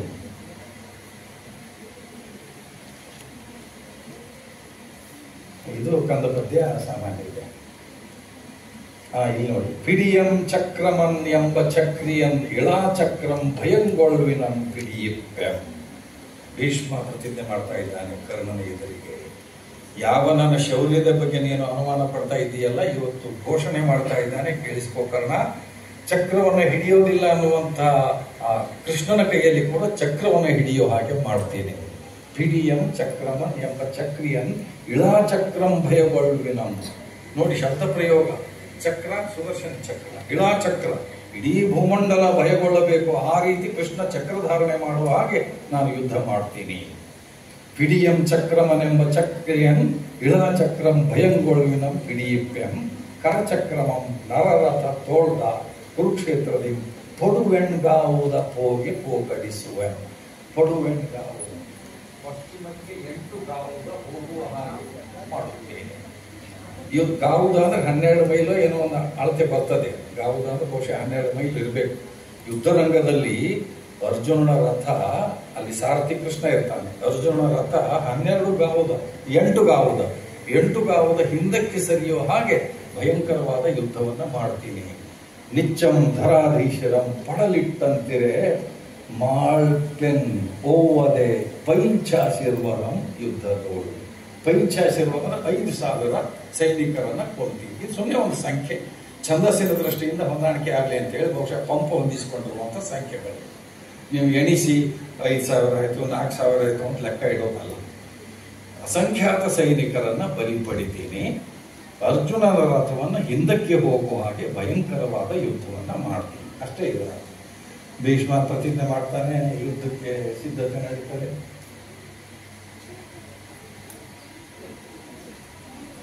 ಓಕೆ, ಒಟ್ಟು ಈ ಪ್ರಸಂಗದ ನಾಟಕೀಯ ಗುಣವನ್ನು ನೀವು ಗುರುತಿಸಬೇಕು. ಪಂಪ ನಾನು ಆರಂಭದಲ್ಲಿ ಹೇಳಿದ ಹಾಗೆ ಇಡೀ ಮಹಾಭಾರತವನ್ನು ಹೇಳಿಲ್ಲ, ಬಹಳ ಚತುರ. ನನಗನ್ನಿಸ್ತದೆ ದೊಡ್ಡ ವಸ್ತುವನ್ನು ಎದುರಿಗೆ ಇಟ್ಕೊಂಡು ಅದನ್ನು ಸಂಗ್ರಹ ಮಾಡೋದು ಬಹಳ ಕಷ್ಟದ ಕೆಲಸ. ತಿಳಿದದ್ದು ನಾವು ಬರ್ಕೊಂಡು ಹೋಗೋದು ಬಹಳ ಈಸಿ. ದೊಡ್ಡದನ್ನು ಒಂದು ಎದುರಿಗೆ ಇಟ್ಕೊಂಡು ಅದರೊಂದಿದ್ದು ಮಹತ್ವದಷ್ಟೇ ಆಯ್ಕೆ ಮಾಡ್ಕೊಳ್ಳೋದು ಇದೆಯಲ್ಲ, ಬಹಳ ಕಷ್ಟದ ಕೆಲಸ. ಯಾವ ವಸ್ತುವನ್ನು ಆಯ್ಕೆ ಮಾಡ್ಕೊಳ್ತಾನೆ, ಅದನ್ನು ಹೇಗೆ ಹ್ಯಾಂಡಲ್ ಮಾಡಬೇಕು ಅನ್ನೋದು ಬಹಳ ಕಷ್ಟದ ಕೆಲಸ. ಅದರಲ್ಲಿ ಪಂಪ ತನ್ನ ನೈಪುಣ್ಯವನ್ನು ಮೆರೆದಿದ್ದಾನೆ. ನಿಮಗೆ ಕುತೂಹಲ ಕೇಳ್ತೀನಿ, ಪಂಪ ಭಾರತದ 14ನೇ ಆಶ್ವಾಸದಲ್ಲಿ ಕೊನೆಯ ಭಾಗದಲ್ಲಿ ತಾನು ಏನೇನು ಪ್ರಸಂಗಗಳನ್ನು ಎತ್ತಿಕೊಂಡಿದ್ದೇನೆ ಅನ್ನೋದನ್ನು ಒಂದು ಲಿಸ್ಟ್ ಕೊಡ್ತಾನೆ ಪಂಪ. ನಿಮ್ಗೆ ಆಸಕ್ತಿ ಇದ್ರೆ ಆಮೇಲೆ ನೋಡ್ಕೊಳ್ಳಿ. 14ನೇ ಆಶ್ವಾಸದ ಕೊನೆಯ ಭಾಗದಲ್ಲಿ ತಾನು ಎತ್ತಿಕೊಂಡಂತ ಮಹತ್ವದ ಆಖ್ಯಾನಗಳು, ಉಪಾಖ್ಯಾನಗಳು, ಅದರಲ್ಲಿ ಅರ್ಥ ಮಾಡ್ಕೋಬೇಕು ನಾವು ಮೂಲದ ಮಹಾಭಾರತದಿಂದ ಎಷ್ಟು ವಸ್ತುವನ್ನು ಮಾತ್ರ ಇವನು ಎತ್ತಿಕೊಂಡ. ನನ್ನ ಪ್ರಕಾರ ಕಾಲು ಭಾಗ ಕೂಡ ಇಲ್ಲಿ ಬಂದಿಲ್ಲ. ಆದರೆ ಒಂದು ಇಡೀ ಮಹಾಭಾರತವನ್ನು ನಾವು ತಿಳ್ಕೊಂಡಿವಿ ಅನ್ನೋ ಭಾವನೆ ಬರುವ ಹಾಗೆ ಕಥೆಯನ್ನು ಹೊಂದಿಸಿಕೊಟ್ಟಿದ್ದಾನೆ ಪಂಪ. ಇವನ್ ನಂತರ ಬರುವಂಥ ರನ್ನ ಇನ್ನೂ ಚಾಣಾಕ್ಷ. ಇವಂದೇ ಮಾಲ್ ತಗೊಂಡು ತನ್ನ ಅಂಗಡಿಯಾಗ ಇಟ್ಕೊಂಡು ಇವನಿಗಿಂತ ಹೆಚ್ಚು ವ್ಯಾಪಾರ ಮಾಡಿಕೊಂಡು ನಮ್ಮ ರನ್ನ ಪ್ರಿಯ ಬಾಳನಶಿಕೆ ಹೇಳಿದವರು ಇಲ್ಲೇ ಇದ್ದಾರೆ. ಇವಂದೇ ಬಂಡವಾಳ, ಇವಂದೇ ಮಾಲು, ಅಂಗಡಿ ಇಟ್ಟ ಮಾಸ್ಟರ್ ಅವನು, ಬಳೆಗಾರ ಕುಲದವನು, ಮಾರಾಟ. ನಿಮ್ಗೆ ಒಂದು ಪ್ರಸಂಗ ಹಂಗ ಹೇಳಿಬಿಡ್ತೀನಿ, ಒಂದು ನಿಮಿಷ ಸಮಯ ಹೋದ್ರೂ ಚಿಂತಿಲ್ಲ. ಯುದ್ಧ ಭೂಮಿಯಲ್ಲಿ ಶವಗಳು ಬಿದ್ದಿವೆ, ರಕ್ತದ ಮಡು, ಕುದುರೆಗಳು ಸತ್ತು ಬಿದ್ದಿವೆ, ಆನೆಗಳು ಸತ್ತು ಬಿದ್ದಿವೆ, ರಥ ಚೂರು ಚೂರಾಗಿ ಬಿದ್ದಿವೆ. ಎಲ್ಲಿ ನೋಡ್ದಲ್ಲೆಲ್ಲ ರುಂಡ ಮುಂಡ, ಬಿಲ್ಲು ಬಾಣ, ಶವ ಶವ ಶವ. ಅಲ್ಲಿ ರನ್ನ ಒಂದು ಕಲ್ಪನೆ ತಂದು ಕೊಡ್ತಾನೆ. ಬಹುಶಃ ರನ್ನನ ಬಗ್ಗೆ ನೀವು ಮಾತಾಡೋರಿದ್ರೆ ನಿಮ್ಮ ವಿಷಯದಲ್ಲಿ ನಾನು ಬಂದೆ ಅಂತ ದಯವಿಟ್ಟು ಯಾರು ಭಾವಿಸ್ಬೇಕು. ನನಗೆ ಗಮನ ಸೆಳೆದದ್ದು ಒಂದು ಮಾತ್ರ ಹೇಳ್ಬಿಡ್ತೀನಿ ನಾನು. ಬೇತಾಳಗಳು ಬಂದುವಂತೆ ಅಲ್ಲಿ ಬೇತಾಳಗಳು ಬಂದು ಈ ಶವ ನನಗೆ, ಈ ಶವ ನನಗೆ, ಈ ಶವ ನನಗಂತ ಎಲ್ಲ ಸಂಗ್ರಹ ಮಾಡಿಕೊಂಡುವಂತೆ ಅದರಾಗ ಒಂದು ಬುದ್ಧಿವಂತ ಬೇತಾಳ ಇತ್ತು. ಬುದ್ಧಿವಂತ ಬೇತಾಳ, ವ್ಯಾಪಾರಿ ಮನೋಭಾವದ ಬೇತಾಳ. ಅವನು ಎಲ್ಲ ಶವ ಮಾಂಸ ಎಲ್ಲ ಅಂಗಡಿ ಇಟ್ಟಂತೆ, ಅಂಗಡಿ ಇಟ್ಟು ಮಾರಾಟ ಮಾಡಕ್ಕೆ ಶುರು ಮಾಡ್ತಾನೆ. ನಾನು ಅದಕ್ಕೆ ಬರ್ತೀನಿ. ಬಹುಶಃ ನನ್ನ ಬಳೆಗಾಲ ಕುಲದವನು, ಮಾರ್ಕೆಟಿಂಗ್ ಟೆಕ್ನಿಕ್ಸ್ ಅವನಿಗೆ ಗೊತ್ತಿತ್ತು ಅಂತ ಕಾಣಿಸ್ತದೆ. ಅದಕ್ಕೆ ಇಲ್ಲೂ ಸಹಿತ ಮಾರ್ಕೆಟಿಂಗ್ ಪ್ರಜ್ಞೆ ತೋರಿಸಿದ್ದಾನೆ ಅವನು. ಇದೇ ಕಾವ್ಯ. ಇರುವುದನ್ನ ಇರುವ ಹಾಗೆ ಹೇಳುವುದು ಶ್ರೇಷ್ಠ ಕಾವ್ಯ ಅಲ್ಲ. ಇರುವುದನ್ನ ಇರುವ ಹಾಗೆ ಹೇಳುವುದು ಶ್ರೇಷ್ಠ ಕಾವ್ಯ ಅಲ್ಲ. ಇರುವುದನ್ನ ಇರಬಹುದಾದುದರ ಹಾಗೆ ಹೇಳುವುದು ಶ್ರೇಷ್ಠ ಕಾವ್ಯ ಅಲ್ಲ. ಇರುವುದನ್ನ ಇರಲಾರದುದರ ಅಸಂಭವನೀಯತೆ, ಇರುವುದನ್ನ ಇರಲಾರದುದರ ಹಾಗೆ ಯಾವ್ದು ಹೇಳ್ತದೆ ಅದು ಶ್ರೇಷ್ಠ ಕಾವ್ಯ. ಇಲ್ಲಿ ನಮ್ಮ ಮಹಾಕವಿಗಳು ಗೆಲ್ಲೋದು ಈ ತಂತ್ರಗಾರಿಕೆಯಲ್ಲಿ. ಕುಂತಿಗೆ ಬೆವರು ಬಂದು ಮಹಾಪೂರ ಬಂತು ಅನ್ನೋದನ್ನ ನೀವು ಯಾರಾದರೂ ನಂಬ್ತೀರಾ? ದುರ್ಯೋಧನ ನೀರಾಗಿದ್ದಾಗ ಬೆವರು ಬಂತು ಅನ್ನೋದನ್ನು ನೀವು ಯಾರಾದರೂ ನಂಬ್ತೀರಾ? ನಂಬಕ್ ಹಚ್ತಾರೆ. ಸತ್ಯದ ತಲೆಯ ಮೇಲೆ ಹೊಡೆದ ಹಾಗೆ ಸುಳ್ಳು ಹೇಳುವ ಚಾಣಾಕ್ಷರು ನಮ್ಮ ಮಹಾಕವಿ. ಅವ್ರ ಬಗ್ಗೆ ಇರೋ ಎಲ್ಲ ಗೌರವವನ್ನು ಇಟ್ಕೊಂಡೇ ಈ ಮಾತು ಹೇಳ್ತಾ ಇದ್ರು. That is an art. ಇಲ್ಲಾಂದ್ರೆ ನಾನು ಕವಿ ಆಗ್ತಿದ್ದೆ, ಇನ್ನೊಬ್ರು ಕವಿ ಆಗ್ತಿದ್ರು, ಮತ್ತೊಬ್ರು ಕುಮಾರವ್ಯಾಸ ಆಗ್ತಿದ್ರು, ಮತ್ತೊಬ್ಬರು ರನ್ನ ಪಂಪ ಯಾರೋ ಆಗ್ತಿದ್ರು. ಆದ್ರೆ ಅದರ ಹಿಂದಿನ ಒಂದು ತಯಾರಿ, ಒಂದು ಪ್ರತಿಭೆ, ಒಂದು ದರ್ಶನ ಶಕ್ತಿ, ಒಂದು ಸೂಕ್ಷ್ಮ ನಿರೀಕ್ಷಣಾ ಶಕ್ತಿ, ಲೋಕಾನುಭವ, ಜೀವನಾನುಭವ, ಎಲ್ಲ ಜ್ಞಾನಗಳ ಭಂಡಾರ, ಮಾಹಿತಿ, ಇದೆಲ್ಲ ಅಲ್ಲಿ ಕೆಲಸ ಕೊಡ್ತಾ ಇರ್ತಾರೆ. ಇದನ್ನು ಇಷ್ಟಕ್ಕೆ ನಿಲ್ಲಿಸಿ ಮುಂದೆ ಇನ್ನೊಂದು 5-10 ನಿಮಿಷದಲ್ಲಿ ಜನ್ನನ ಅನಂತನಾಥ ಪುರಾಣ. ನಿರ್ಮಲ ಧರ್ಮದಿಂದ ಧೈರ್ಯಂ ಪಾಲಿಸು ಅದರ ಶೀರ್ಷಿಕೆ ನಿಮ್ಮ ಭಾಗದಲ್ಲಿ ಎತ್ಕೊಂಡಿರುವಂಥ ಟೈಟ್ಲ್. ನಿರ್ಮಲ ಧರ್ಮದಿಂದ ಧೈರ್ಯಂ ಪಾಲಿಸು. ನಿಮ್ಮ ಕಥೆ ಎಲ್ಲ ಗೊತ್ತಿದೆ, ಅದನ್ನು ಹೇಳಲಿಕ್ಕೆ ಹೋಗೋದಿಲ್ಲ. ಅಯೋಧ್ಯ, ಅವಂತಿ ಅಯೋಧ್ಯ, ಅಲ್ಲಿ ಒಬ್ಬ ರಾಜ ಮಾರಿದತ್ತ, ಒಬ್ಬ ತಳವಾರ ಚಂಡಕರ್ಮ, ಅಲ್ಲಿ ಒಬ್ಬ ದೇವತೆ ಇದ್ದಳು, ಅವಳಿಗೆ ಪ್ರತಿ ವರ್ಷ ಜಾತ್ರೆ ಆಗ್ತಿತ್ತು. ಸರಿ, ನಾನೇನು ಬೇರೆ ಹೇಳ್ದ ಜನ್ನನ ಅದು ಯಶೋಧರ ಚರಿತೆ ಅನಂತನ, ಸಾರಿ ನಾನು ಅಕಸ್ಮಾತ್ ಅನಂತನಾಥ ಪುರಾಣ ಅಂದಿದ್ರೆ ಓಕೆ ಕ್ಷಮಿಸಿ. ಸಾಹಿತ್ಯಗಳಿದ್ದಲ್ಲಿ ವಿಮರ್ಶಕರು ಬೇಕು. ನಾನು ಹೇಳಿದ್ರೆ ಅಕಸ್ಮಾತ್ ಅನಂತನಾಥ ಪುರಾಣ ಜನ್ನ, ಇದು ಯಶೋಧರ ಚರಿತೆ. ಕಥೆಯೆಲ್ಲ ನಿಮಗೆ ಗೊತ್ತಿರುವಂಥದ್ದೇ. ದೇವಿಯ ಜಾತ್ರೆಗೆ ಪ್ರಾಣಿ ಬಲಿ ಕೊಡುವಂಥ ಒಂದು ವ್ಯವಸ್ಥೆ. ಜೈನ ಧರ್ಮ ಅಹಿಂಸೆಯನ್ನ ಪರಿಪಾಲಿಸಿಕೊಂಡು ಬೋಧಿಸಿಕೊಂಡು ಬಂದಿರುವಂಥದ್ದು. ಅಹಿಂಸಾ ಪರಮೋ ಧರ್ಮ. ಇದೊಂದು ಕಾವ್ಯದ ಮೂಲಕ ಅಹಿಂಸಾ ತತ್ವವನ್ನು ಪ್ರತಿಪಾದನೆ ಮಾಡಲಿಕ್ಕಾಗಿ ಜನ್ನ ಈ ಕಥೆಯನ್ನು ಬರೀತಾನೆ. ಅಲ್ಲಿ ಆ ದೇವತೆ, ಅವಳ ಅವತಾರ, ಅಲ್ಲಿ ಬಲಿ, ಅದರ ಭಯಾನಕ ದೃಶ್ಯ, ಅದನ್ನೆಲ್ಲ ಬಹಳ ಚೆನ್ನಾಗಿ ವರ್ಣನೆ ಮಾಡ್ತಾನೆ. ಉರಿಯ ಉಯ್ಯಲೆ ಸಿರದ ಗಾಳ, ಬಹುಶಃ ನಿಮ್ಮ ಭಾಗದಲ್ಲಿ ಬಂದಿರಬಹುದು ಅಂತ ಅಂದ್ಕೊಳ್ತೀವಿ. ಉರಿಯ ಉಯ್ಯಲೆ, ನಮ್ಮ ಶಾಸನ ತಜ್ಞರು ಇಂತಹ ಅನೇಕ ನಿದರ್ಶನಗಳನ್ನು ಕಂಡುಕೊಂಡಿರ್ತಾರೆ. ಉರಿಯ ಉಯ್ಯಲೆ ಸಿರದ ಗಾಳ ಏನಿದೆ? ಹೀಗಂದ್ರೆ ಜಾತ್ರೆಗಳಲ್ಲಿ ನಾನಾ ರೀತಿಯ ಆಚರಣೆಗಳು ನಡೀತಾ ಇರ್ತವೆ. ಅದು ವೈಜ್ಞಾನಿಕವಾಗಿ ಸರಿನೋ ತಪ್ಪೋ ಅದರ ಬಗ್ಗೆ ತಲೆ ಕೆಡಿಸ್ಕೊಳ್ಳೋದು ಬೇಡ. ಆ ಕಾಲದಲ್ಲಿ ಮಾರಿದೇವತೆ ಜಾತ್ರೆಯಲ್ಲಿ ಚಂಡಕರ್ಮ ಅನ್ನುವಂಥ ತಳವಾರ ಮನುಷ್ಯರನ್ನು ಕೂಡ ಬಲಿ ಕೊಡ್ತಿದ್ದ ಅನ್ನುವಂಥದ್ದು ಇಲ್ಲಿಯ ಕಥೆ. ಅಣ್ಣ ತಂಗಿ, ಅಭಯಮತಿ, ಅಭಯರುಚಿ, ಅವರಿಬ್ಬರ ಪಾತ್ರದ ಮೂಲಕ ಅಹಿಂಸಾ ತತ್ವವನ್ನು, ಅದರಲ್ಲೂ ವಿಶೇಷವಾಗಿ ಸಂಕಲ್ಪ ಹಿಂಸೆ, ಬೇರೆ ಬೇರೆ ಸ್ತರಗಳನ್ನು ಗುರುತಿಸ್ತಾರೆ ಜೈನರು. ಎಷ್ಟು ಮಟ್ಟಿಗೆ ಸೂಕ್ಷ್ಮ ಅಂದ್ರೆ, ಕೊಂದ್ರಷ್ಟೇ ಹಿಂಸೆ ಅಲ್ಲ, ಹೊಡೆದ್ರಷ್ಟೇ ಹಿಂಸೆ ಅಲ್ಲ, ಹೊಡಿಬೇಕು ಅಂತ ಆಲೋಚನೆ ಬಂದ್ರೆ ಅದು ಕೂಡ ಹಿಂಸೆ. ಕೊಂದ್ರಂತೂ ದೂರ ಉಳಿದು, ಕೊಂದ್ರಂತೂ ಅದು ಮಹಾಹಿಂಸೆ. ಅಷ್ಟರ ಮಟ್ಟಿಗೆ ಸೂಕ್ಷ್ಮಕ್ಕೆ ಇಳಿತಾರೆ. ಒಂದು ಕಡೆಗೆ ಬಸವಣ್ಣ ಅವರು ಈ ಸೂಕ್ಷ್ಮ ವಿಚಾರವನ್ನು ಒಂದು ಕಡೆಗೆ ಹೇಳಿದ್ದು ಉಂಟು. ನಾವೆಲ್ಲ ಈ ಬೆಳಸು, ಬೆಳೆ, ಹೂವು, ಹಣ್ಣು, ಕಾಯಿ ತಂದು ದೇವರಿಗೆ ಅರ್ಪಿಸ್ತೀವಲ್ಲ, ಅದು ಸಹಿತ ಪಾಪ ಅಂತ ಹೇಳ್ತಾರೆ ಬಸವಣ್ಣವರ ವಚನದಲ್ಲಿ. ನಾವೇನೋ ನೈವೇದ್ಯ ಅರ್ಪಣೆ ಅಂತ ಭಕ್ತಿ ಭಾವದಿಂದ ಅರ್ಪಿಸ್ತಾ ಇರ್ತೀವಿ, ಅದು ತಪ್ಪು, ಅದು ಪಾಪ ಅನ್ನೋ ಅರ್ಥದಲ್ಲಿ ಬಸವಣ್ಣವರು ಒಂದು ವಚನ ಬರೆದಿದ್ದು ಉಂಟು.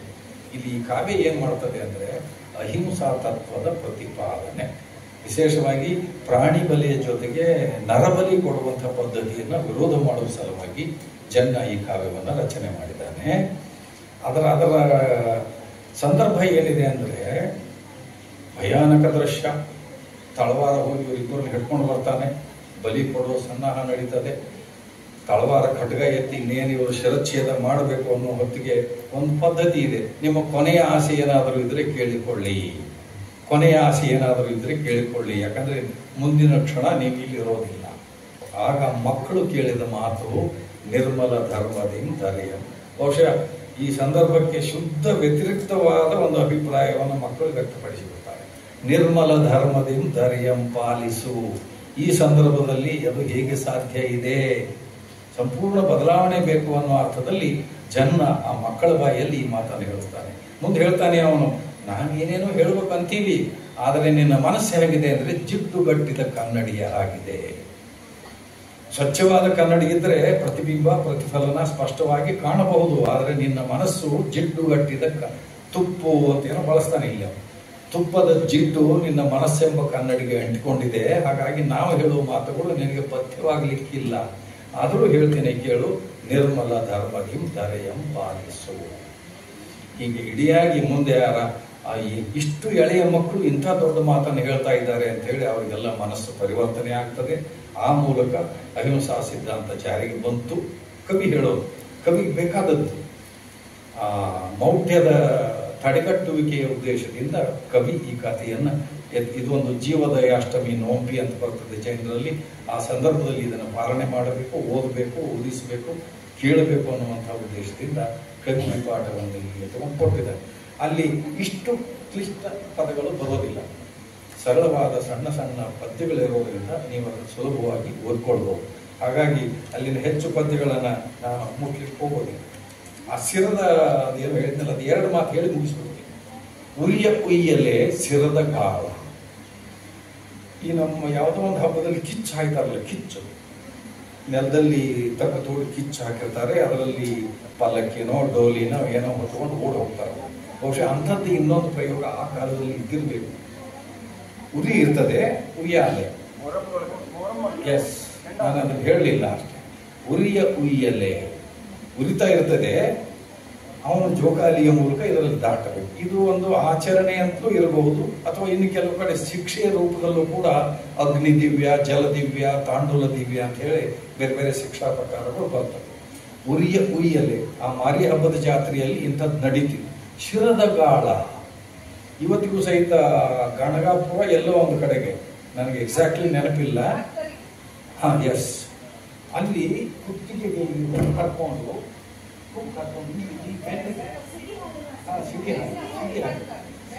ಬೆನ್ನು ಹುರಿಗೆ ಹಾಕೊಂಡು ಹುಕ್ ಹಾಕೊಂಡು ನೇತಾಡೋದು, ಅದು ಒಂದು ಭಕ್ತಿಯ ಸಮರ್ಪಣೆ ಅಂತ, ಭಕ್ತಿಯ ಸಮರ್ಪಣೆ ಅಂತ. ಹೀಗೆ ಒಂದು ಆ ಕಾಲದ ಕಲ್ಚರಲ್, ಆ ಕಾಲದ ಸಾಂಸ್ಕೃತಿಕ ಸೂಚನೆಗಳು ಇಲ್ಲಿವೆ. ಬಹಳ ಮುಖ್ಯವಾಗಿ ಆ ಕಾಲದಲ್ಲಿ ಜಾರಿಯಲ್ಲಿದ್ದಂಥ ಹಿಂಸಾಕ್ರಮವನ್ನು ವಿರೋಧ ಮಾಡಿ ಅಹಿಂಸಾ ತತ್ವವನ್ನು ಪ್ರತಿಪಾದನೆ ಮಾಡುವ ಸಲುವಾಗಿ ಜನ್ನ ಈ ಕಥೆಯ ಮೂಲಕ ತನ್ನ ಅಭಿಪ್ರಾಯವನ್ನು ತಿಳಿಸಿದ. ಇಷ್ಟಕ್ಕೆ ಸಂಬಂಧಿಸಿ ವಿದ್ಯಾರ್ಥಿಗಳೇನಾದರೂ ಒಂದು 4-5 ನಿಮಿಷ ಏನಾದರೂ ಮಾತಾಡೋದು, ಚರ್ಚೆ ಮಾಡೋದು ಇದ್ರೆ ಕೇಳಬಹುದು.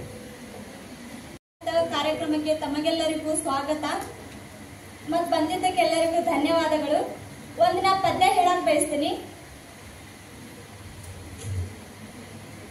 ಆಗ ಉಭಯ ಇದು ಪಂಪ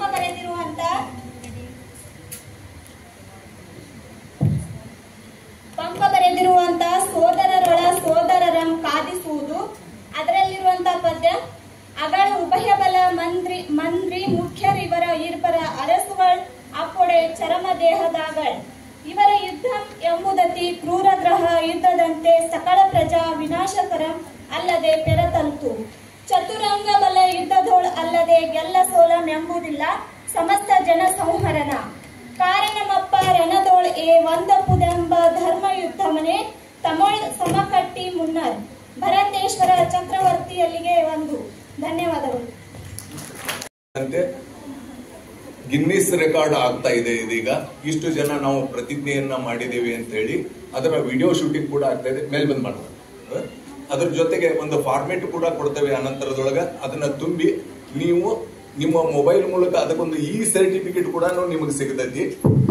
ಆದ್ರಿಂದ ತಾವೆಲ್ಲರೂ ಅದನ್ನ ಈ ಪ್ರತಿಜ್ಞೆ ಸ್ವೀಕರಿಸಬೇಕು. ಅದ್ರ ಜೊತೆಗೆ ಆ ಫಾರ್ಮ್ ಗಳನ್ನ ಕೊಡ್ತೇವೆ ಆನಂತರದೊಳಗೆ.